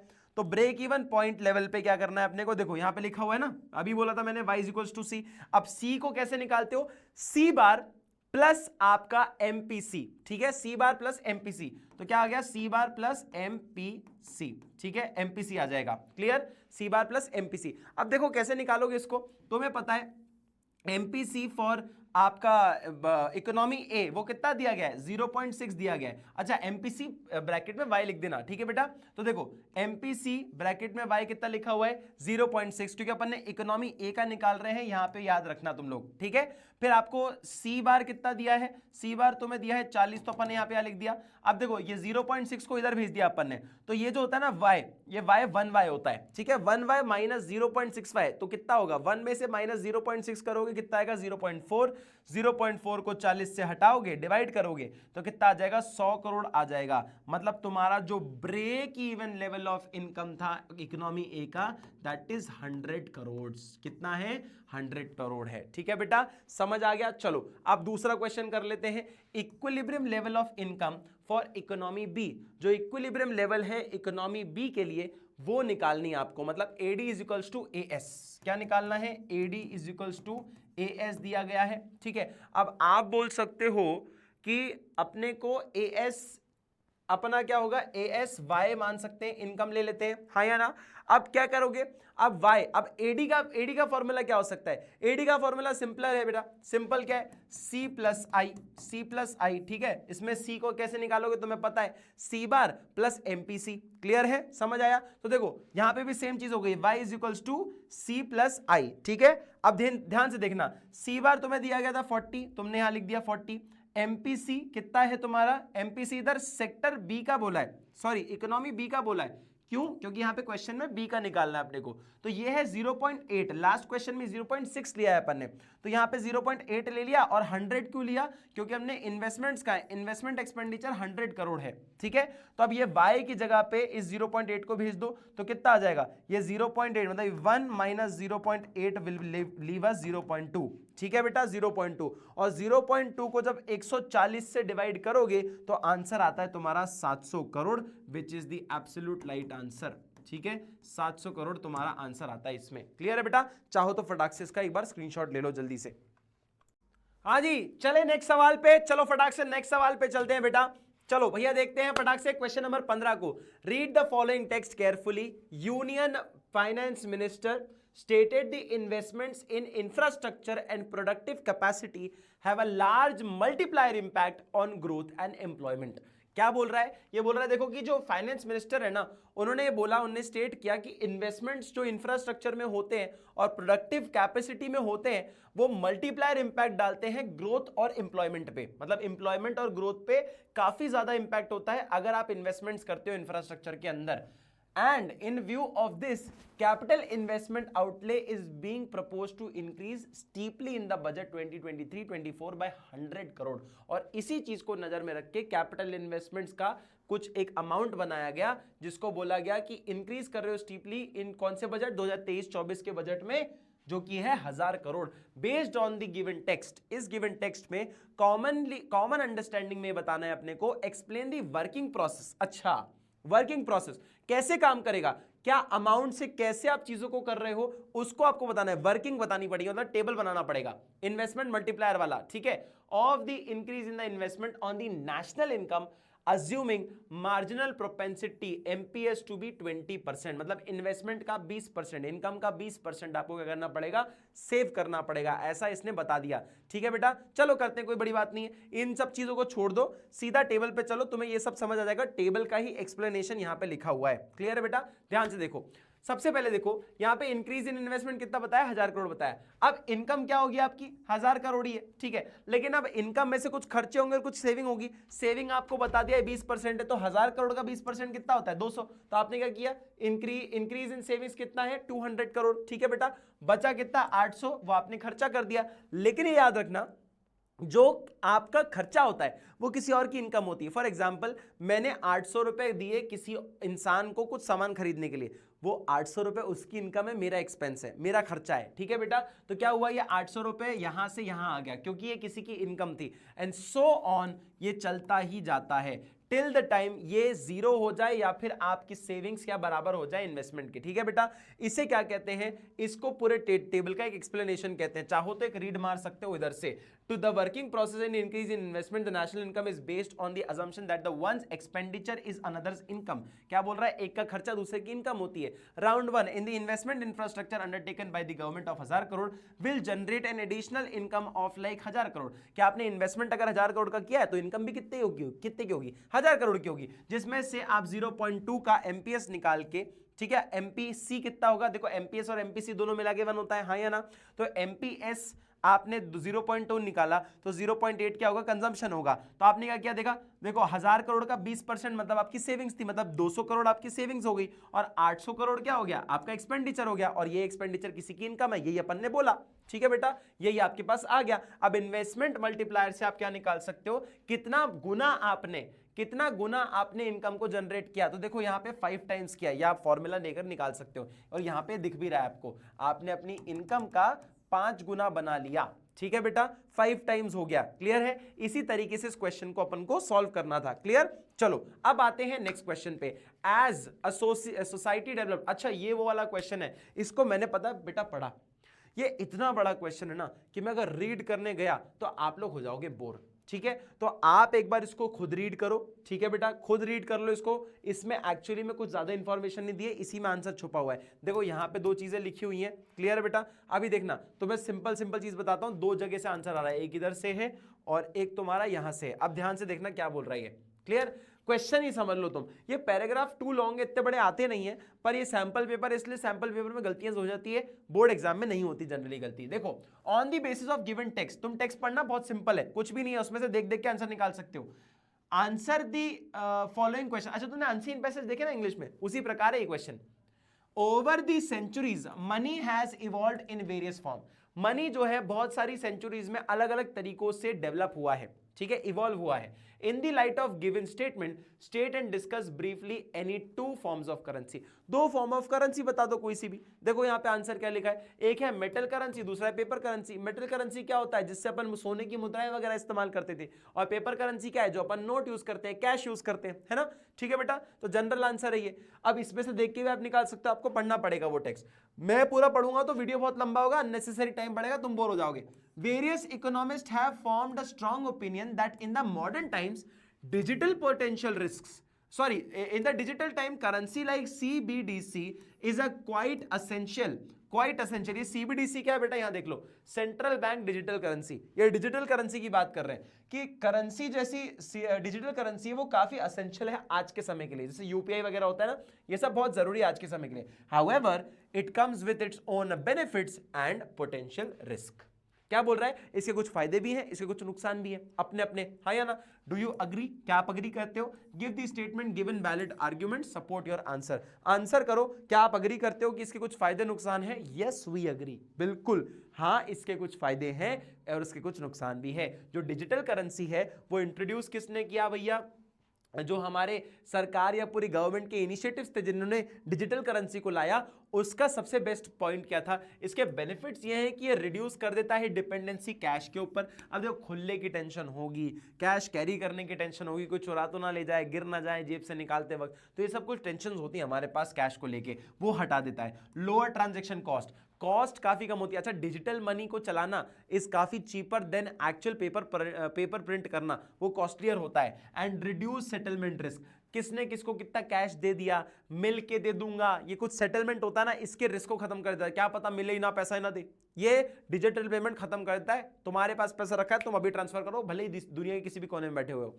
ऑल्दो इसके कुछ रिस्क क्या होते हैं? इसके कुछ रिस्क होते हैं। अच्छा, ये रेगुलेटेड होता है, पेमेंट बाय ऑप्शन, ट्रस्ट होता है, एफिशिएंट होता है। इसके कुछ नुकसान क्या है, एसोसिएटेड रिस्क क्या है? साइबर अटैक हो सकता है, टेक्नोलॉजी प्रिपेयर्डनेस हो सकती है, but they need to be carefully evaluated. And कुछ उसके बेनिफिट पोटेंशियल्स भी होते हैं, ठीक है, evaluate against the potential benefits. देखो, कुछ साइबर अटैक हो सकता है, तुमसे ऑनलाइन कुछ फ्रॉड हो सकता है, ऐसी कुछ चीजें भी हो सकती हैं। क्लियर है बेटा? तो इन सब चीजों के ऊपर तुम्हें ध्यान देना पड़ता है, इसको भी क्लियरफुली देखना पड़ेगा जब डिजिटल करेंसी की बात आती है। क्लियर है बेटा? चलो फटाक से तुम इसका स्क्रीनशॉट ले लो। चलो नेक्स्ट क्वेश्चन पे चलते हैं, नेक्स्ट क्वेश्चन को ट्राई करो सॉल्व करने की। चलो जी, हाँ जी, चलो जी, अब चालू करें। देखो, अब on the basis of following hypothetical data, इस डेटा के ऊपर, हाइपोथेटिकल है, कोई रियल डेटा नहीं है, इसके बेसिस पे क्या बोल रहा है? देखो, नॉमिनल जीडीपी दिया हुआ है, nominal GDP adjusted to base year. अबे नॉमिनल जीडी को जब एडजस्टेड टू बेस ईयर करते हैं तो यही तो रियल जीडीपी होता है, हाँ या ना? समझ आया कि नहीं? तो इसे ही हम रियल जीडीपी कहते हैं। तो अपन को इतना पता है, अब हमसे सवाल क्या पूछ रहे हैं वो बता देते। Calculate the percentage change in real gross domestic product, real GDP in the year of 2023 using 2020 as the base year. Use क्या कर रहे हो? बेस ईयर को यूज कर रहे हो एज 2020। देखो, पुराना ईयर है तो बेस ईयर है, ठीक है, अब समझ जाओ। चलो, अब आप देखते हैं क्या बोलना चाह रहा है। इसको अपन देख रहे हैं, percentage change in real GDP in the year 2023 using 2020 as the base year. तो देखो, इन दोनों का बीच का डिफरेंस क्या है? 500 डिवाइडेड बाय 2023 का क्या है बेटा? 4000 वैल्यू है, डिवाइड कर दो, इंटू 100 कर दो, आंसर आ जाएगा। देखो, change in real GDP, change कैसे निकालोगे बेटा? रियल जीडीपी ये दिया हुआ है, तो दोनों के बीच का चेंज कैसे निकालोगे? दोनों को माइनस कर दो, कितना हो गया? 4500 माइनस 4000 अपॉन क्या है अपना रियल जीडीपी, कितना है भैया? 4000। देखो, ये आ गया आपका 500 upon 4000 into 100 will give you 12.5%। ठीक है बेटा, ये आपका आंसर ये इधर आ गया। क्लियर? अब आपसे दूसरा सवाल पूछा गया है, the public investment on the construction of multi lane flyovers में रिड्यूस ट्रैफिक कंजेक्शन।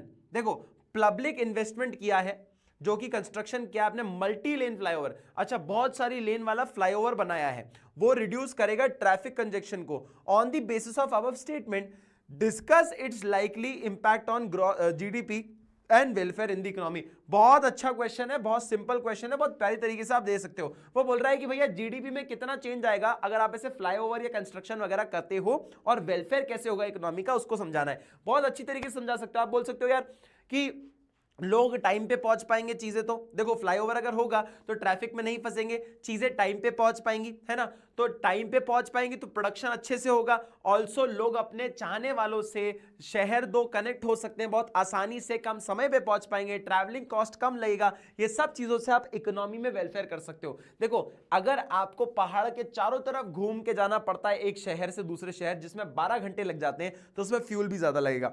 अगर पहाड़ काट कर या पहाड़ के ऊपर से अगर आप फ्लाईओवर निकाल दो और 2 घंटे का रास्ता बना दो 12 घंटे की जगह, तो कितना फ्यूल कम होगा? 12 घंटे में फ्यूल ज्यादा जलेगा, 2 घंटे में फ्यूल कम जलेगा। ये सब बेनिफिट होते हैं। तो देखो public investment on the construction of multi lane high flyover may impact the GDP positively as good quality infrastructures like effective transportation system generally attracts higher investment in the economy। देखो अच्छा investment करते हो ना तो अच्छी चीजें improve होती हैं, जीडीपी बढ़ता है, क्योंकि लोग सामान को जल्दी पहुंचा पाएंगे, प्रोडक्शन अच्छा खासा होगा, may lead to increase in employment opportunities।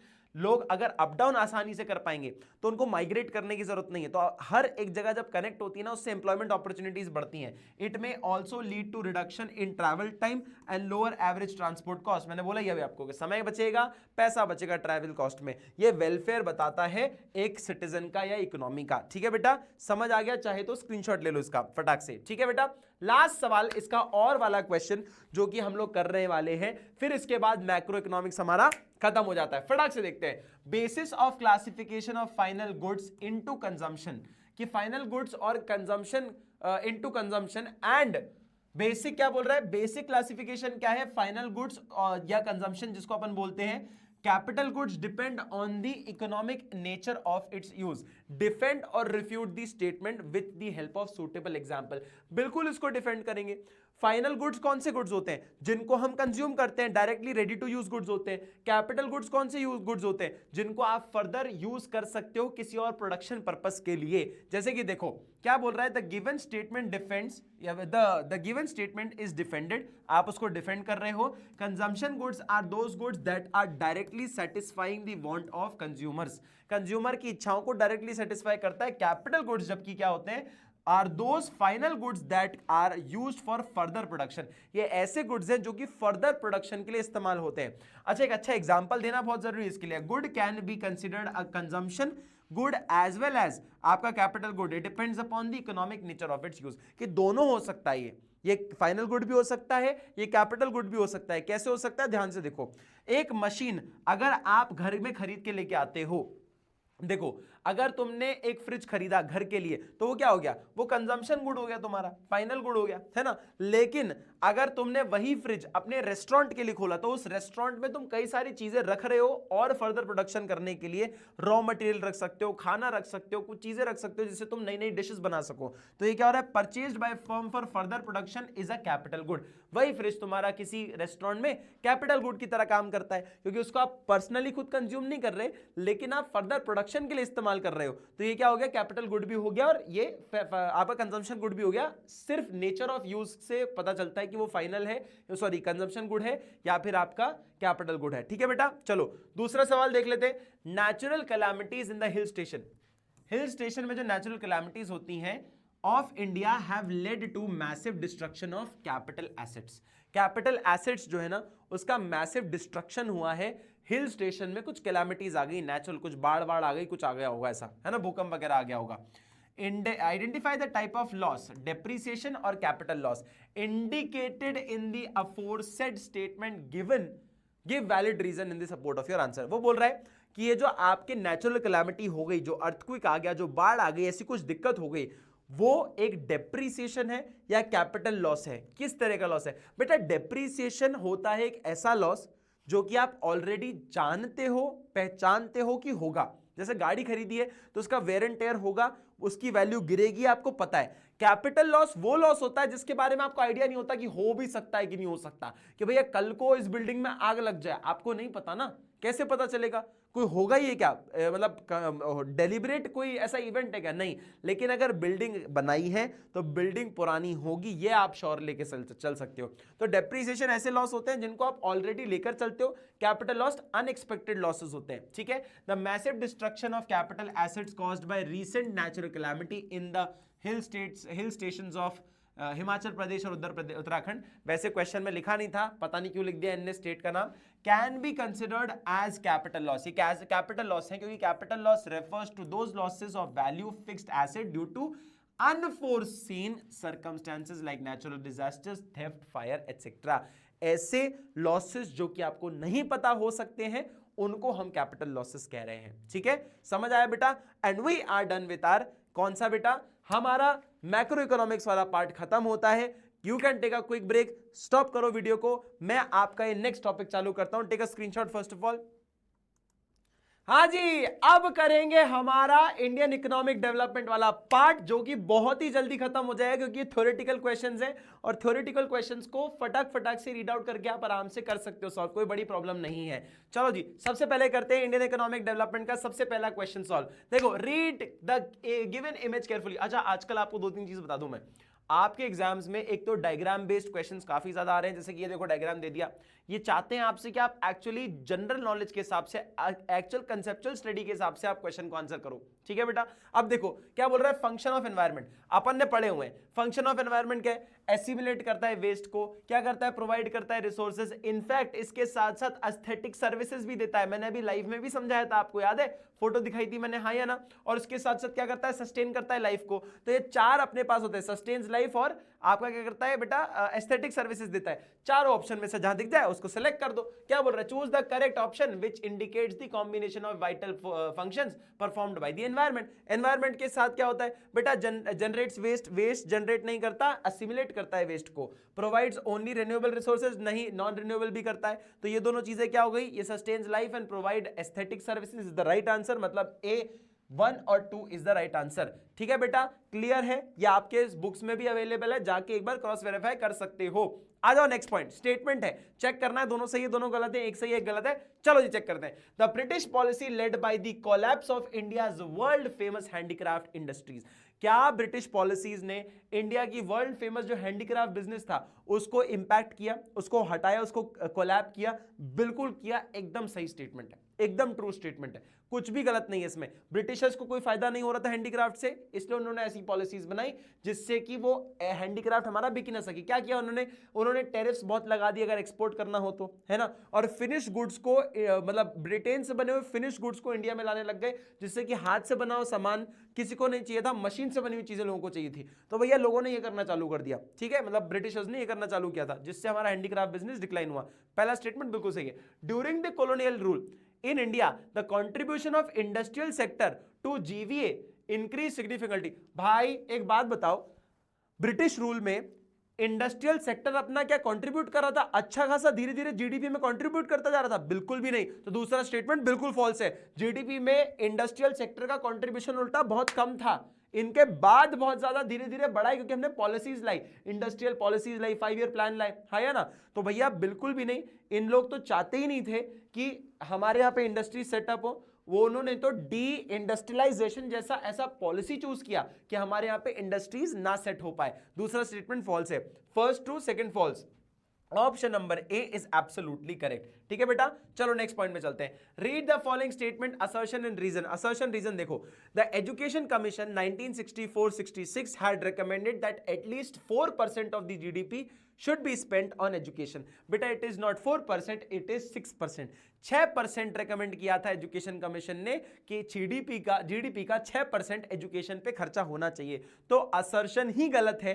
तो आपको मैंने बताया था कि अगर असर्शन गलत हो तो बाकी सारे पॉइंट्स में असर्शन सिर्फ इस वाले पॉइंट में गलत होता है। तो आप इसी को कर दो। देखो ये आएगा ना, ये सीधा मेरे को पता चला असर्शन गलत है, बिल्कुल गलत है, मैंने बिना देखे बिना सोचे समझे मैंने डी मार्क कर दिया, आंसर सही हो गया। लेकिन स्टिल एक बार अपन ऑप्शन जो रीजन है वो भी समझ लेते हैं। Union and state government has been stepping up expenditure in the education sector over the years to fulfil the objective of attaining 100% literacy. वो चाहते हैं कि जो यूनियन और स्टेट गवर्नमेंट है वो चाह रही है, स्टेप्स ले रही है, खर्चे कर रही है एजुकेशन सेक्टर पे, जिससे कि हर एक बच्चा जो है वो पढ़ सके, लिख सके और हमारे देश में इलिटरेसी को हम एकदम वैनिश कर दें, हटा दे देश से। ये हमारा ऑब्जेक्टिव है, ठीक है, जो कि बिल्कुल सही है, रीजन सही है, ठीक है बेटा। अब आते हैं नेक्स्ट क्वेश्चन पे। In the post independence era the policy maker of India adopted an economic system that fundamentally implies the coexistence of dash and dash. Independence के बाद, इंडिपेंडेंट हो गए, इंडिया आजाद हो गया, पॉलिसी मेकर ने कौन सा इकोनॉमिक सिस्टम चूज किया? Mixed economic system. Pandit Jawaharlal Nehru की सरकार में जब वो फर्स्ट प्राइम मिनिस्टर बने, उनके पास तीन ऑप्शन थे, कैपिटलिस्ट, सोशलिस्ट और मिक्स्ड। हमने कौन सा चूज किया? मिक्स्ड, जहां पे सरकार भी काम करे और प्राइवेट सेक्टर भी काम करे। मतलब कौन कौन काम कर सके? Coexistence of public and private. कहां है भैया? पब्लिक एंड प्राइवेट, ये रहा option number C, absolutely correct, ठीक है बेटा। चलो क्लियर है। नेक्स्ट चलते हैं 22 क्वेश्चन पे। The institutional structure of rural banking. Rural banking का जो इंस्टीट्यूशनल स्ट्रक्चर है इन contemporary India consist of set of multiple agencies, institutions. अच्छा, बहुत सारी इंस्टीट्यूशंस हैं जो कि हमारे यहाँ पे क्रेडिट प्रोवाइड करती है रूरल डेवलपमेंट के लिए, ठीक है बेटा। वो कौन कौन सी है? रीजनल रूरल बैंक, हाँ होती है। कोऑपरेटिव बैंक्स बिल्कुल होते हैं, लैंड डेवलपमेंट बैंक्स बिल्कुल होते हैं, कमर्शियल बैंक बिल्कुल होते हैं, चारों के चारों हैं। तो ऑप्शन नंबर जिसमें चारों होंगे वो वाला सही होगा, ये रहा option number D is absolutely correct, ठीक है बेटा। चलो नेक्स्ट क्वेश्चन पे चलते हैं। 23 मैंने बोला ही था, Indian economic development theoretical topic है, इसको आप बहुत आसानी से जल्दी जल्दी कर सकते हो। न्यूमेरिकल पार्ट को सोचना पड़ता है कई बार, कैसे करें क्या करें, अगर सब लोग न्यूमेरिकल में स्ट्रांग नहीं है तो, ठीक है बेटा। चलो, identify which of the following statement is incorrect. कौन सा स्टेटमेंट इनकरेक्ट है about the financial sector reform introduced in 1991? देखो, फाइनेंशियल सेक्टर रिफॉर्म्स जब आए तो ये थे लिबरलाइजेशन सेक्टर के, लिबरलाइजेशन के टॉपिक पे। फाइनेंशियल सेक्टर रिफॉर्म्स जब आए 1991 में, तो उसमें से कौन सा इसका इनकरेक्ट स्टेटमेंट है? देखो, enable the establishment of private sector banks India as well as foreign. देखो, फॉरेन के लोग भी, फॉरेन की कंपनीज भी, फॉरेन के बैंक और इंडिया के बैंक दोनों, सब लोग जो है प्राइवेट बैंक्स आकर सेटअप कर सकते हैं, जैसे कि आईसीआईसीआई, यस बैंक। मैंने बोला था आपको पढ़ाते टाइम 1991 में, उसके बाद क्या हुआ? सारे प्राइवेट सेक्टर बैंक्स आए आपके इंडिया के अंदर। फिर देखो, foreign investment limit in banks was raised to around 74। वैसे किताब में हमने 51% पढ़ा हुआ है, पर ये स्टेट्स क्या होता है, ये जो स्टैटिस्टिक्स है ना, वो धीरे धीरे चेंज होते जाते हैं। तो लिबरलाइजेशन 1991 में हुआ, लेकिन उसके बाद कई सारी चीजें बार बार चेंज भी होती गई हैं, अमाउंट्स लिमिट्स चेंज होते गए, तो इसको कंसिडर कर सकते हो स्टिल, ठीक है। ये स्टिल बहुत गलत नहीं है। Foreign institutional investors were allowed to invest in India financial market, बिल्कुल सही बोला। फॉरेन इंस्टीट्यूशनल इन्वेस्टर्स मतलब बाहर के जो इन्वेस्टर्स हैं वो हमारे शेयर मार्केट में पैसा लगा सकते हैं, बिल्कुल लगा सकते हैं, कोई दिक्कत नहीं। ये 1991 में अलाउ किया हमने, लेकिन हमें गलत में भी बहुत गलत आंसर देखना होता है। जैसे इसमें 74 है, हमने 51 पढ़ा हुआ है, कोई बात नहीं, इतना बहुत बड़ा कोई डिफरेंस नहीं है, लेकिन एक्चुअल में इन्वेस्टमेंट लिमिट तो बढ़ाई थी, ये तो पता है हमें, हाँ या ना। लेकिन ये तो किसी सेंस में ही मेक सेंस नहीं करता। कैसा? Change in the role of Reserve Bank of India from facilitator to regulator. अबे रेगुलेटर टू फैसिलिटेटर हुआ था, फैसिलिटेटर टू रेगुलेटर थोड़ी हुआ था, तो ये तो पूरा ही गलत है। तो option number D is absolutely right answer, ठीक है। ये फैसिलिटेटर से रेगुलेटर नहीं बना, ये रेगुलेटर से फैसिलिटेटर बना है। मतलब रेगुलेट करेगा पूरे फाइनेंशियल मार्केट को नहीं, फैसिलिटेट करेगा, हेल्प करेगा। यहां तो उल्टा बोल रहा है, पहले हेल्प कर रहा था अब रेगुलेट करेगा, ऐसा नहीं होता है, ठीक है। चलो नेक्स्ट क्वेश्चन देखते हैं। China's demographic problem of 4 to 1, ये पॉपुलेशन की बात हो रही है। जैसे ही आपने पढ़ा, नंबर पॉपुलेशन की बात कर रहा है। Resulted in the higher proportion of elderly individuals compare to the younger population. अब ये क्या हुआ? ये बोल रहा है चाइना के डेमोग्राफिक में एक प्रॉब्लम आना चालू हुई, चाइना के एरिया में एक प्रॉब्लम आना चालू हुई कि बूढ़े लोग ज्यादा होने लग गए और यंग लोग कम होने लग गए। ये प्रॉब्लम देखी गई। This was primarily due to the implication of what?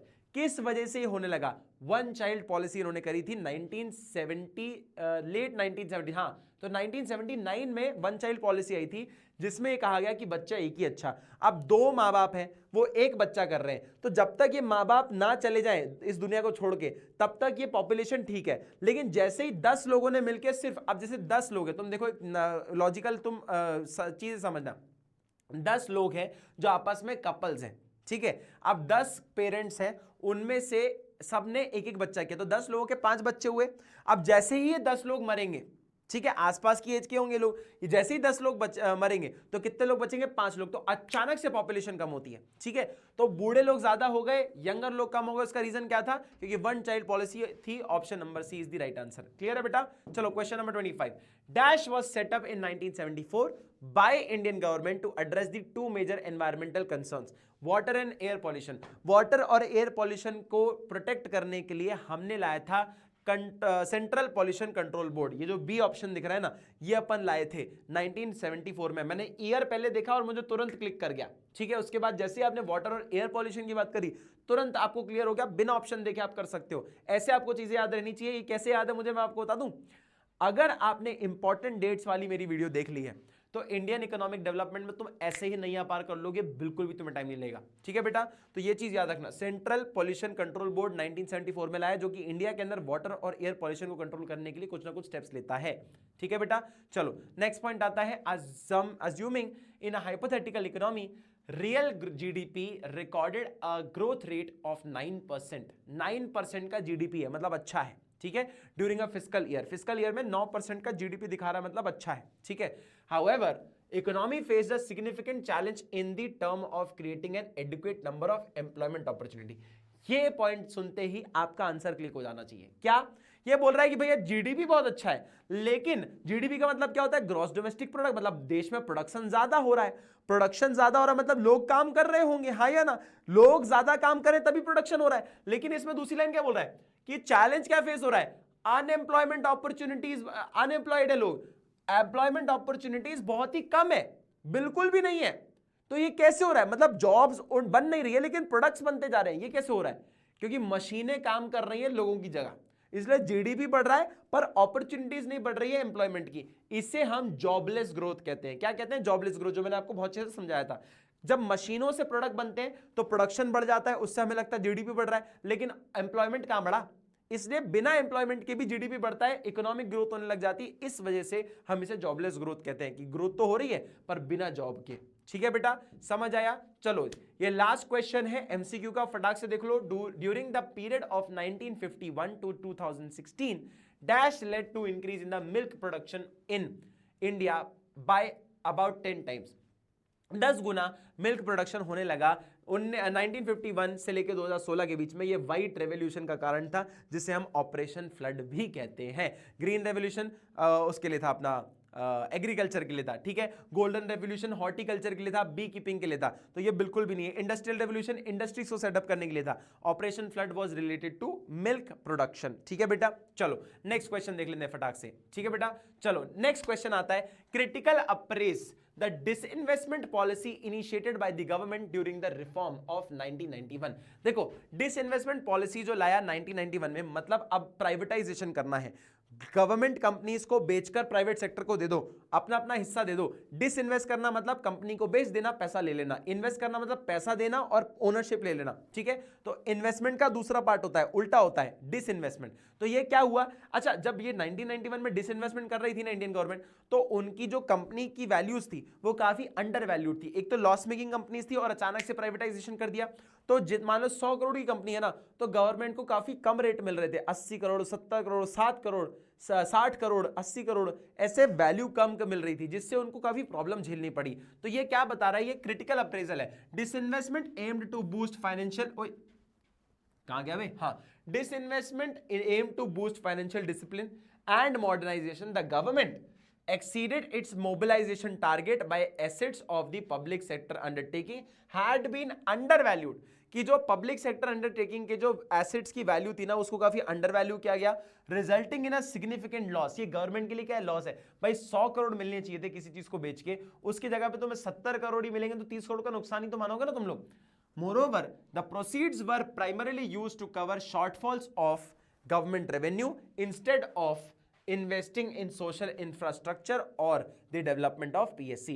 क्या किया गया कि जो प्रोसीडिंग्स थी ना, वो प्राइमरीली किसके लिए यूज करी जाती थी, करी जा रही थी कि भैया जो गवर्नमेंट का जो शॉर्टफॉल था ना, कि रेवेन्यू नहीं कमा पा रहे थे, तो उसके लिए ये लोग इस्तेमाल कर रहे थे, इंस्टेड ऑफ सोशल इंफ्रास्ट्रक्चर बढ़ाने के लिए या पीएसयू को डेवलप करने के लिए। इसकी जगह पे लोग क्या कर रहे थे? अपने रेवेन्यू जो कम कमा रहे हैं ना, उसके शॉर्टफॉल को पूरा करने के लिए कंपनियों की बेच रहे थे। ठीक है बेटा, चलो नेक्स्ट पॉइंट देखते हैं। Globalisation is an essential outcome, globalisation एक बहुत असेंशियल आउटकम है लिबरलाइजेशन का इकोनॉमी के अंदर। इसको एक्सप्लेन करो, एक्सप्लेन करना है क्या? हाँ, statement with a valid explanation, हाँ जस्टिफाई करो। बिल्कुल सही बोला है बेटा, अगर लिबरलाइजेशन ना होता तो ग्लोबलाइजेशन बिल्कुल ना हो पाता। क्यों? लिबरलाइजेशन की वजह से पहले तो लाइसेंसिंग हटाई गई बहुत सारी इंडस्ट्रीज में, रिस्ट्रिक्शंस हटाए गए, जो अपन ने रिस्ट्रिक्ट किया था ना कि section A, section B, section C companies होती हैं, यहां पे 17 कंपनी, यहां पे 12 कंपनी, यहां पे बाकी बची हुई कंपनीज हैं, इंडस्ट्रीज हैं, तो इनका हमने पहले लाइसेंसिंग हटाया और इनका शेड्यूल हटाया। अब कोई भी कहीं भी कैसे भी काम कर सकता है, सिर्फ 5 इंडस्ट्रीज के लिए लाइसेंस की जरूरत है, अल्कोहल, टबैको, आपका इंडस्ट्रियल एक्सप्लोजिव्स, एरोस्पेस, और एक और कौन सी बची, कौन सी बची वे, एक और भी तो बची है, ड्रग्स, फार्मास्यूटिकल। ठीक है, तो ये 5 इंडस्ट्रीज के लिए लाइसेंसिंग की आज की डेट में रिक्वायरमेंट होती है। ठीक है, 1991 के हिसाब से 5 में ही बची बस सिर्फ, उससे पहले हर चीज के लिए लाइसेंसिंग की जरूरत थी।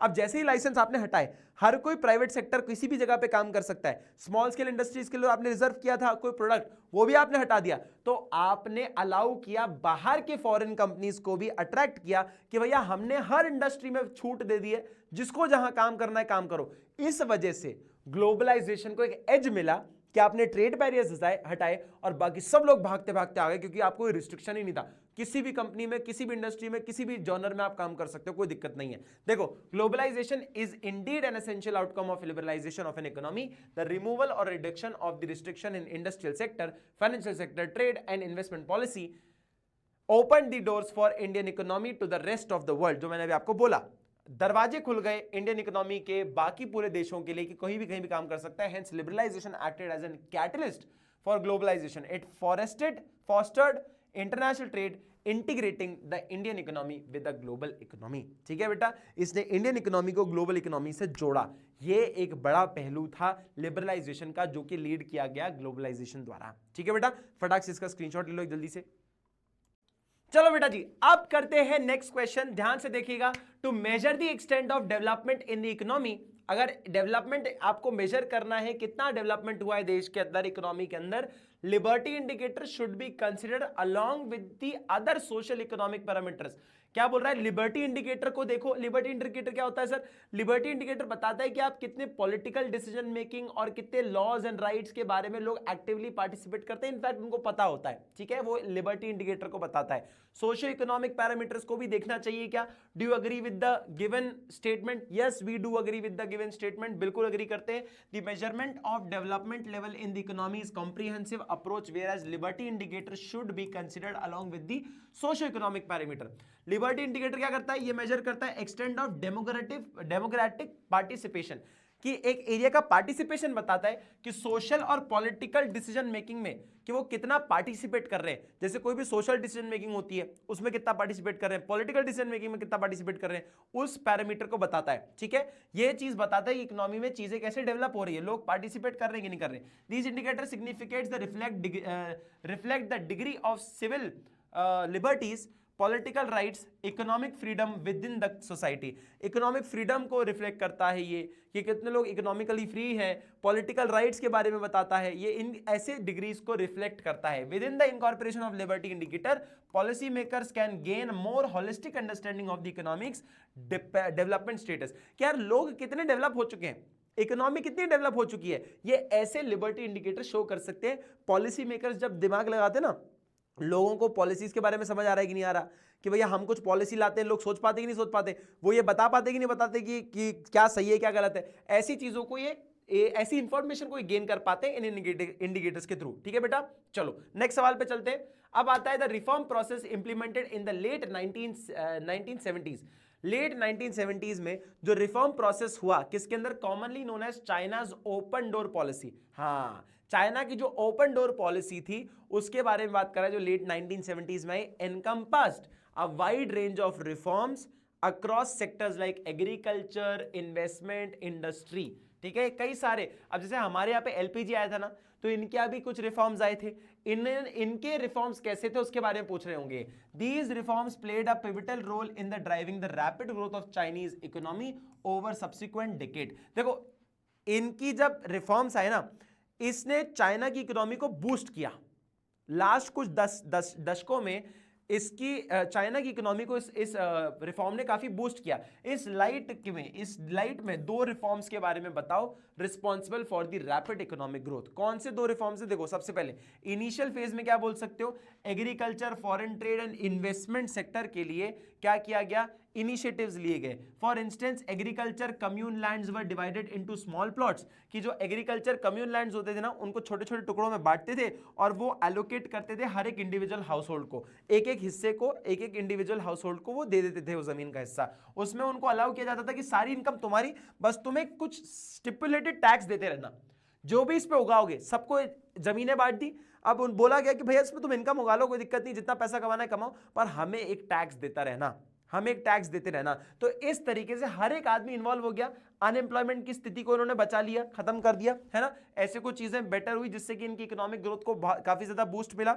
दूसरा क्या था, सब्सिक्वेंट फेज में क्या हुआ, reforms were initiated in industrial sector.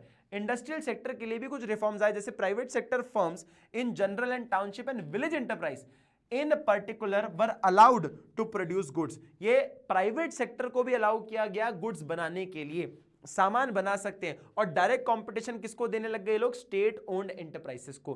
तो ये दो रिफॉर्म्स थे जिसने चाइना की ग्रोथ को बूस्ट किया। ठीक है बेटा, समझ आ गया। नेक्स्ट क्वेश्चन पे चलते हैं, आ जाओ फटाक से।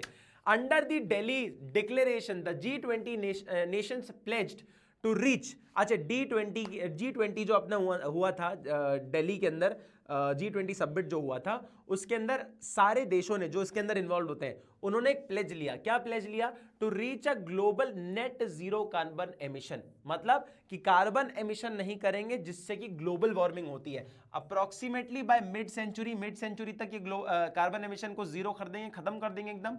To triple global renewable energy जिसको हम बार बार रिन्यू कर सकते हैं, बार बार इस्तेमाल कर सकते हैं, जैसे कि सोलर पैनल्स होते हैं, सोलर एनर्जी होती है, विंड एनर्जी होती है, रिन्यूएबल एनर्जी के सोर्सेज होते हैं। इनको हम ट्रिपल कर देंगे, तिगुना कर देंगे बाय 2030 तक। Discuss briefly the rational behind, कि इनका मोटिव क्या था G20 समिट का, डायरेक्शन अचीविंग सस्टेनेबल डेवलपमेंट, कि भैया सस्टेनेबल डेवलपमेंट के लिए इनका क्या इंटेंशन था, क्या ऑब्जेक्टिव क्या था। तो भैया बिल्कुल देखो समझ आ रहा है अपने को कि क्या करना चाह रहे हैं। G20 में जितने भी मेंबर्स थे उन्होंने एग्री किया कि इनके एफर्ट्स को, कि भैया लिमिट करना है ग्लोबल वार्मिंग को। मैंने अभी बोला ग्लोबल वार्मिंग को कम करना है, ग्रीन हाउस गैसेस का जो आपका एमिशन होता है उनको कम करना है, जिससे कि ओजोन लेयर डिप्लीट ना हो, डायरेक्टली यूवी रेज हमारे ऊपर ना पड़े, जिससे कि ऑक्सीजन की कमी हो सकती है। फाइटोप्लांटिक करके एक ऑर्गेनिज्म होता है, पानी के अंदर पाया जाता है, जो कि ऑक्सीजन के लिए majorly 60 to 70% of oxygen, in fact उससे भी ज्यादा ऑक्सीजन जो है कौन प्रोड्यूस करता है, फाइटोप्लांटिक करके एक ऑर्गेनिज्म होते हैं, एल्गी टाइप के, फंगस टाइप के, जो पानी में होती है, वो ऑक्सीजन प्रोड्यूस करते हैं। जो अपन को लगता है ना पेड़ पौधे करते हैं, वो कम करते हैं, उससे ज्यादा पानी में एक्वाटिक जो प्लांट्स हैं ये करते हैं सबसे ज्यादा ऑक्सीजन प्रोड्यूस। तो उनको दिक्कत होती है, स्किन कैंसर होता है लोगों को, ग्लोबल वार्मिंग बढ़ती है, आइस ग्लेशियर्स पिघलते हैं। तो इन सब रीजंस की वजह से उन्होंने बोला कि भैया रिड्यूस करो ग्रीन हाउस गैसेस का consumption, emission. It has been agreed to devise the effective approach to transmission from conventional source of energy to non-conventional source of energy, wind energy। देखो क्या बोल रहे हैं कि conventional source of energy का इस्तेमाल करो, क्या करो, approach to transition from conventional to non conventional करो, ठीक है। विंड एनर्जी का इस्तेमाल करो, सोलर पैनल का इस्तेमाल करो, good illustration of environmental friendly sources, क्योंकि भैया हवा तो चलती ही रहेगी, वो किसी के लिए नुकसानदायक नहीं है। सोलार जो लाइट्स है हमारी, जो सन रेज है, वो हमारे लिए इंपैक्टफुल है, लेकिन उसको अगर एनर्जी में कन्वर्ट कर दिया जाए तो हमारे लिए काफी बेनिफिशियल भी हो सकती है। तो उसमें कोई गुंजाइश नहीं है। तो ये काफी अच्छे इंडिकेटर्स हैं, ये काफी अच्छे अप्रोच है सस्टेनेबल डेवलपमेंट के लिए। जो रॉ मटेरियल्स, जो हमारे पास रिसोर्सेज है, वो हम फ्यूचर जनरेशन के लिए छोड़ सकते हैं, बचा सकते हैं, ठीक है बेटा। फिर आता है, it would be unclear to say that growth of human capital lays the ground for economic growth of nation. क्या बोल रहा है कि ह्यूमन कैपिटल की ग्रोथ जो है ना, वो ले डाउन करती है इकोनॉमिक ग्रोथ एक नेशन की। मतलब अगर आप ह्यूमन कैपिटल को बढ़ाते हो तो इकोनॉमिक ग्रोथ होगी। अच्छा, ये काफी अनक्लियर है, क्या ये, it would be very unclear, जो कि सही बात है। मतलब काफी अनक्लियर है, क्योंकि हमें पता नहीं है कि ह्यूमन कैपिटल और नेशन ग्रोथ, जो इकोनॉमिक ग्रोथ है, वो कैसे आपस में लिंक्ड है, ठीक है। As increase in human capital causes economic growth is unclear owing to the problem pertaining to the estimation of quantifiable relation between the two, कि इसके बीच में ना क्वांटिफाइबल रिलेशन, मतलब नंबर्स प्रूव नहीं कर पाते कि हमने जब कैपिटल, ह्यूमन कैपिटल बढ़ाया, लोगों को स्किलफुल बनाया, इकोनॉमिक ग्रोथ कैसे हुई वो हम नंबर्स में डिफाइन नहीं कर पा रहे हैं। ऐसे हमें लगता है कि करती होगी, लेकिन नंबर्स नहीं शो कर पा रहे। क्या होता है, जैसे कि मैं इसके अंदर अब आंसर्स है, जैसे एजुकेशनल सिस्टम है।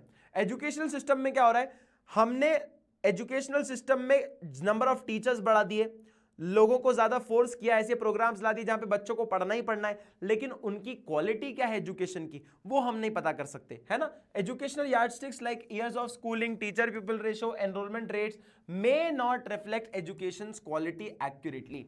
भैया ज्यादा लोग आपके रजिस्टर कर रहे हैं स्कूल्स के अंदर, एडमिशंस हो रहे हैं, लेकिन वो कितना इफेक्टिवली पढ़ रहे हैं, उनकी नॉलेज कैसी है वो अपन नहीं बता सकते ना, वो अपन नहीं बता सकते, कितना एक्यूरेट हमें नहीं पता। Whereas the human capital measures the more, measure may show convergence between developing and developed nations. Developing और डेवलप्ड नेशन के बीच में शो कर सकता है एक convergence.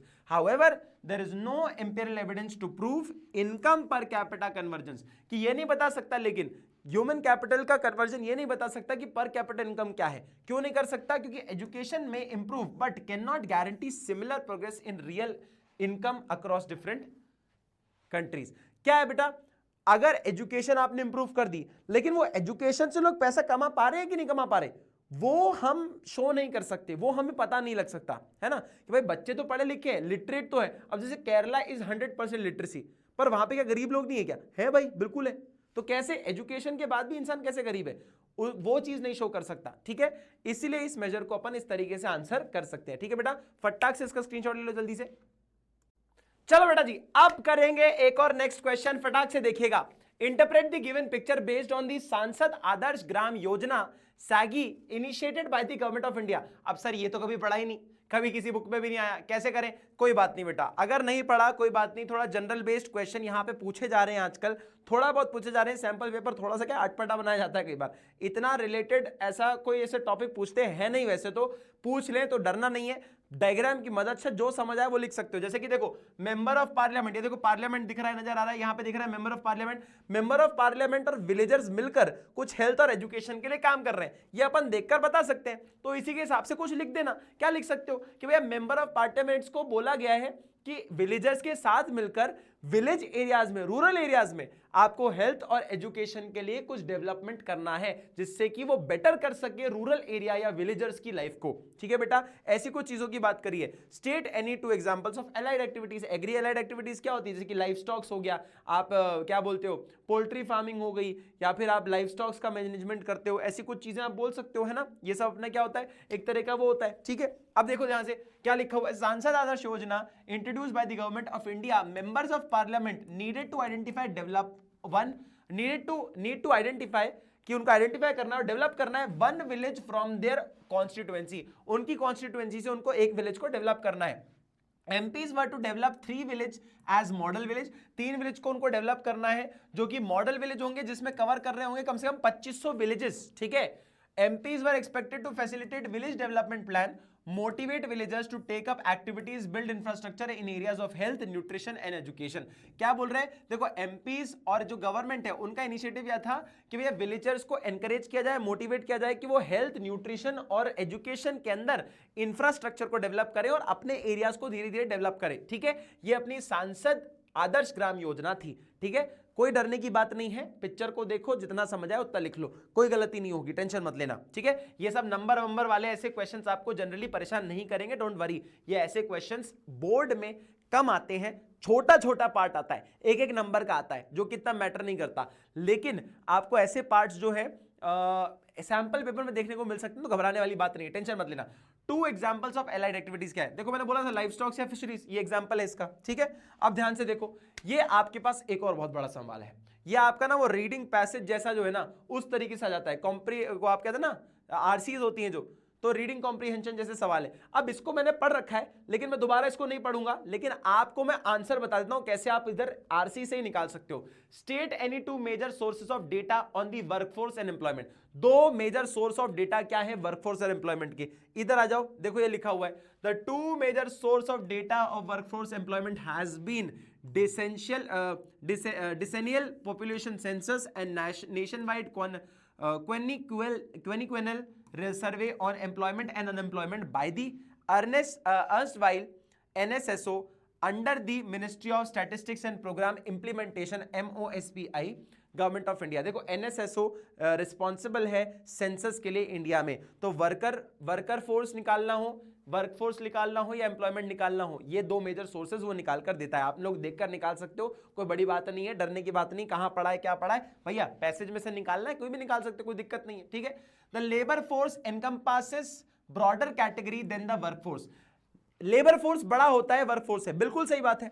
Labour force consist of जो लोग वर्क कर रहे हैं और जो ढूंढ रहे हैं, मतलब सर्च कर रहे हैं, ठीक है, सर्च कर रहे हैं, वो सब लोग आते हैं इसके अंदर। जो लोग सर्च कर रहे हैं वो भी लोग आते हैं और जो काम कर रहे हैं वो भी आते हैं। वर्क फोर्स में वही लोग होते हैं जो कि सिर्फ काम कर रहे होते हैं, ठीक है। वर्क फोर्स में वही लोग होते हैं जो कि सिर्फ काम कर रहे होते हैं। तो जो ढूंढ भी रहे हैं, जो चाह रहे हैं लेकिन काम नहीं मिल रहा, वो भी लेबर फोर्स के अंदर आते हैं। तो इसका नंबर हमेशा ज्यादा होगा। मान लो लेबर फोर्स 100 की है, जिसमें 50 लोग काम करते हैं, 50 लोग काम ढूंढ रहे हैं। वर्क फोर्स कितने की होगी, जो लोग काम कर रहे हैं मतलब 85 लोग की होगी। तो कौन सा बड़ा है, लेबर फोर्स बड़ा है, ऑब्वियस सी बात है, ठीक है। Workers can be categorised into different types depending on their status. Workers जो है ना डिफरेंट कैटेगरीज में कैटेगराइज करे जा सकते हैं उनके काम के बेसिस के ऊपर, ठीक है बेटा। कौन सा हो सकता है, in the light of the given statement state one type of employment. कौन सी टाइप ऑफ एम्प्लॉयमेंट यहां पे दिया हुआ है इन लोगों ने, सेल्फ एम्प्लॉयमेंट दिया हुआ है। देखो सेल्फ एम्प्लॉयमेंट क्या है, एक ऐसा एम्प्लॉयमेंट जहां पे इंसान खुद का काम करता है, जैसे कि डॉक्टर हो गए, टीचर्स हो जाते हैं, कई बार खुद की कोचिंग चलाते हैं, खुद का ट्यूशन चलाते हैं, वो सेल्फ एम्प्लॉयमेंट होता है। खुद को ही एम्प्लॉय कर रखा है, खुद का ही काम कर रहे हैं, उसे सेल्फ एम्प्लॉयमेंट कहते हैं, ठीक है बेटा। Under the industrial policy resolution 1956 in India the system of industrial licensing was introduced. अच्छा, लाइसेंसिंग को इंट्रोड्यूस किया गया था इस इंडस्ट्रियल रेजोल्यूशन के अंदर, introduced to promote regional equality. Regional equality को प्रमोट करने के लिए इस लाइसेंसिंग सिस्टम को लाया गया 1956 के इंडस्ट्रियल रेजोल्यूशन के अंदर। ये पूछ रहा है justify the given statement with valid argument. क्या बोल रहा है, देखो सिंपल सी बात है, इस लाइसेंसिंग सिस्टम के अंदर क्या किया गया, हमने पहले तो किसी भी इंसान को अगर बिजनेस को एक्सपैंड करना हो, नया कोई कंपनी खोलना हो या उसकी नई कोई प्रोडक्ट लॉन्च करनी हो, बिजनेस को डाइवर्सिफाई करना हो, उसको लाइसेंस मांगना पड़ेगा, उसको लाइसेंस मांगना पड़ेगा। इनफैक्ट हमने इस 1956 के अंदर हमने कई सारी इंडस्ट्रीज को क्लासिफाई कर दिया, schedule A, schedule B, schedule C. Schedule A में वो सारी 17 कंपनीज थी जिसके अंदर कोई भी प्राइवेट सेक्टर काम नहीं कर सकता, सिर्फ गवर्नमेंट काम करेगी। शेड्यूल बी में 12 ऐसी इंडस्ट्रीज थी जिसमें मेजर रोल किसका होगा या मेजर ओनरशिप किसके पास होगी, गवर्नमेंट के पास होगी, बाकी बचा हुआ प्राइवेट सेक्टर के पास होगा। और शेड्यूल सी कौन सा था, जिसमें प्राइवेट सेक्टर बची कुछ इंडस्ट्री में काम कर सके, ये वो वाली इंडस्ट्रीज थी। Under the industrial resolution the policy maker reserved a category of industries from the private sector, however the sector was kept under state control through the system of license। कि भैया जो बचा कुचा भी सिस्टम था ना जिसमें private sector काम कर सकता है, वो भी लाइसेंस के थ्रू कंट्रोल किया जा रहा था। इनफैक्ट इंडस्ट्रीज एक्ट के जो इंडस्ट्रीज रेजोल्यूशन एक्ट आया उसके थ्रू भी कंट्रोल कर रहे थे। New industries was allowed unless wasn't allowed unless a license was obtained from the government. It was easier to obtain license। आपको लाइसेंस ऑब्टेन करना काफी आसान था अगर आप रूरल एरियाज में, बैकवर्ड एरियाज में एस्टैब्लिश करते हो अपनी कंपनी को, ठीक है। Such units were given benefits as tax holidays, subsidies, electricity, subsidies मिलेगी इलेक्ट्रिसिटी में, ऐसे कई सारे बेनिफिट्स वगैरह दिए जाते थे जिससे कि रीजनल इक्वालिटी को प्रमोट किया जा सके, सिर्फ शहर ही ना डेवलप हो, गांव भी डेवलप हो, ये उनका पर्पस था, ठीक है। Discuss briefly the estimates made by the notable scholars regarding the national income and per capita income during the colonial rule. भैया कॉलोनियल रूल के टाइम पे किसी ने भी नेशनल इनकम और पर कैपिटा इनकम निकालने के लिए कोई मेजर इनिशिएटिव नहीं लिए। ये अपना स्टार्टिंग का ही पार्ट है बुक का, इंडियन इकोनॉमिक डेवलपमेंट का। उस टाइम पर कुछ इंडिविजुअल्स आए जैसे विलियम डिग्बी, हमारे VKRB राव साहब, दादा भाई नौरोजी, इन लोगों ने आपके इनिशिएटिव्स लिए नेशनल इनकम निकालने के लिए, जिसमें सबसे एक्यूरेट कौन थे आपके, VKRB राव साहब, ठीक है बेटा। यही चीज यहां पर बोली गई, जिन्हें पता चला कि हमारा GDP 2% से भी कम था और हमारा पर कैपिटा, GDP हमारा 2% से भी कम था और हमारा जो क्या पर कैपिटा इनकम था ना वो 0.5% से भी कम या उसके बराबर था, ठीक है बेटा, समझ आया। तो ये हमारा दूसरा पार्ट था, ठीक है। लास्ट क्वेश्चन है हमारा, इसको आंसर करते हैं। ड्यूरिंग दी लास्ट ही है ना, नहीं इसके बाद लास्ट है, sorry. During the colonial period, India's foreign trade was characterized by a large export surplus, large export surplus से कैटेगराइज किया जाता था किसके टाइम पे? कॉलोनियल पीरियड के टाइम पे हम लोग बहुत एक्सपोर्ट करते थे उस टाइम पे। However this did not result in any flow of gold और सिल्वर इन इंडिया। इतना एक्सपोर्ट करने के बाद भी इंडिया में हम ना गोल्ड ला पाए ना सिल्वर ला पाए। ऐसा क्यों? उसका रीजन था ये, क्योंकि जितना भी पैसा हम लाते थे वो सब कुछ कॉलोनियल गवर्नमेंट खा जाती थी वॉर लड़ने में, और उसके साथ साथ अपना जो लॉ एंड ऑर्डर को मेंटेन करने के लिए पैसा लगता है, ऑफिस को मेंटेन करने के लिए जो पैसा लगता है, जो आपको इंडिया के अंदर जो कानून व्यवस्था चलाने के लिए पैसा लगता है, वो इंडिया के ही सरप्लस मनी को, या जो एक्सपोर्ट मनी का जो सरप्लस आता था उस मनी का इस्तेमाल करने के लिए किया जाता था। Britain the expense on the war fought by the British government and the import invisible items all contribute to the drain of India's wealth. कि भैया हमने वॉर, ये ब्रिटिशर्स ने वॉर लड़ने के लिए उस पैसे को इस्तेमाल कर लिया, उसके साथ साथ अपना ऑफिस सेट करने के लिए, अपना लॉ एंड ऑर्डर चलाने के लिए जो पैसा आता था उसके लिए इस्तेमाल किया जाता था। इसलिए ना कोई गोल्ड आया ना कोई सिल्वर आया, इन्होंने खुद ही खाया। मतलब हमारा ही रॉ मटेरियल बेचकर वो पैसा हमें नहीं दिया, खुद खा गए। ये हमारे पास इशू आया। Explain the rationale behind the choosing self-reliance as central planning objective in the India's development strategy. Self-reliance क्यों अपनाया जा रहा है? क्योंकि हम नहीं चाहते कि हम इंपोर्ट्स ज्यादा करें, आत्मनिर्भर बने। आत्मनिर्भर भारत इंडिया की ही बिजनेसेस को प्रमोट करें, उनका ही काम करें, जिससे होता क्या है, फॉरेन एक्सचेंज को आप बढ़ा सकते हो एक्सपोर्ट करके, और फॉरेन एक्सचेंज खत्म हो जाएगा अगर इंपोर्ट ज्यादा करोगे, पैसा जाता जाएगा, फॉरेन करेंसी बाहर देता जाएगा। इसलिए बेटर है कि इंडिया को ही आप सेल्फ रिलायंट बनाओ, खुद ही सारी चीजों का इस्तेमाल करो, ठीक है, खुद ही बनाओ। The reduction in the dependency of foreign nation, the stress was laid on mobilising domestic resources. It was feared that the dependency on imported food supplies, foreign technologies and foreign capital may increase the foreign interference in our policies. क्या हो रहा था कि अगर मान लो बाहर के लोग हमारे देश में ज्यादा आएंगे ना, या बाहर से अब इंपोर्ट ज्यादा करते रहेंगे, तो हम डिपेंडेंट हो चुके हैं किसी और देश पे, तो फिर से कोई ना कोई आके कब्जा कर लेगा, हम लोन पे गिरते जाएंगे, मरते जाएंगे, कोई और आके फिर हम पे कब्जा कर लेगा। अभी 200 साल वैसे ही लूटे हुए थे, उसके बाद फिर कोई और लूटेगा, कोई मतलब नहीं है इस बात का। इसीलिए इस चीज को सेल्फ रिलायंट बनाने का मोटिव या इनिशिएटिव लिया गया है। ठीक है बेटा, चलो जी लास्ट, अरे हाँ लास्ट ही तो था ही, चलो जी बहुत बढ़िया है। वेलकम वेलकम वेलकम बेटा, आप लोगों का ढेर सारा स्वागत था कि भैया हमने इतना सारा बेहतरीन एक सैंपल पेपर कंप्लीट किया। आई होप कि आपको अच्छा लगा हो, वैल्यूएबल हो। इसको देखकर जरूर जाना जब आप एग्जाम में जा रहे हो, क्योंकि आपको हर एक इनसाइट देगा एग्जाम की, ठीक है, और आपको बेटर तरीके से प्रिपेयर करेंगे। सारे सीबीएसई मार्क्ड क्वेश्चंस थे, उनकी मार्किंग स्कीम का है, कॉपी है, मैंने इसमें कुछ ऐड नहीं किया। क्यों? क्योंकि आपको नजर आना चाहिए कि जो आपको जब एग्जामिनर कॉपी चेक करेगा तो उसके सामने ऐसे आंसर होंगे, और आपने जो लिखे होंगे वो उससे मैच करेंगे ना, तो आपको नंबर पूरे मिलेंगे। ठीक है बेटा, I hope this video was very useful या फ्रूटफुल फॉर यू। इसको लाइक करो, शेयर करो। बोलते बोलते बहुत ज़्यादा फंबल हो रहा है, बिकॉज बहुत ज़्यादा तेज़ बोल रहा हूँ, बहुत देर से बोल रहा हूँ, तो pardon me for this, but खूब सारा प्यार दिखाओ, खूब सारा लाइक करो, शेयर करो वीडियो को, और बहुत सारे अमेजिंग नंबर लेके आना आपको इकोनॉमिक्स में। All the very best, see you soon.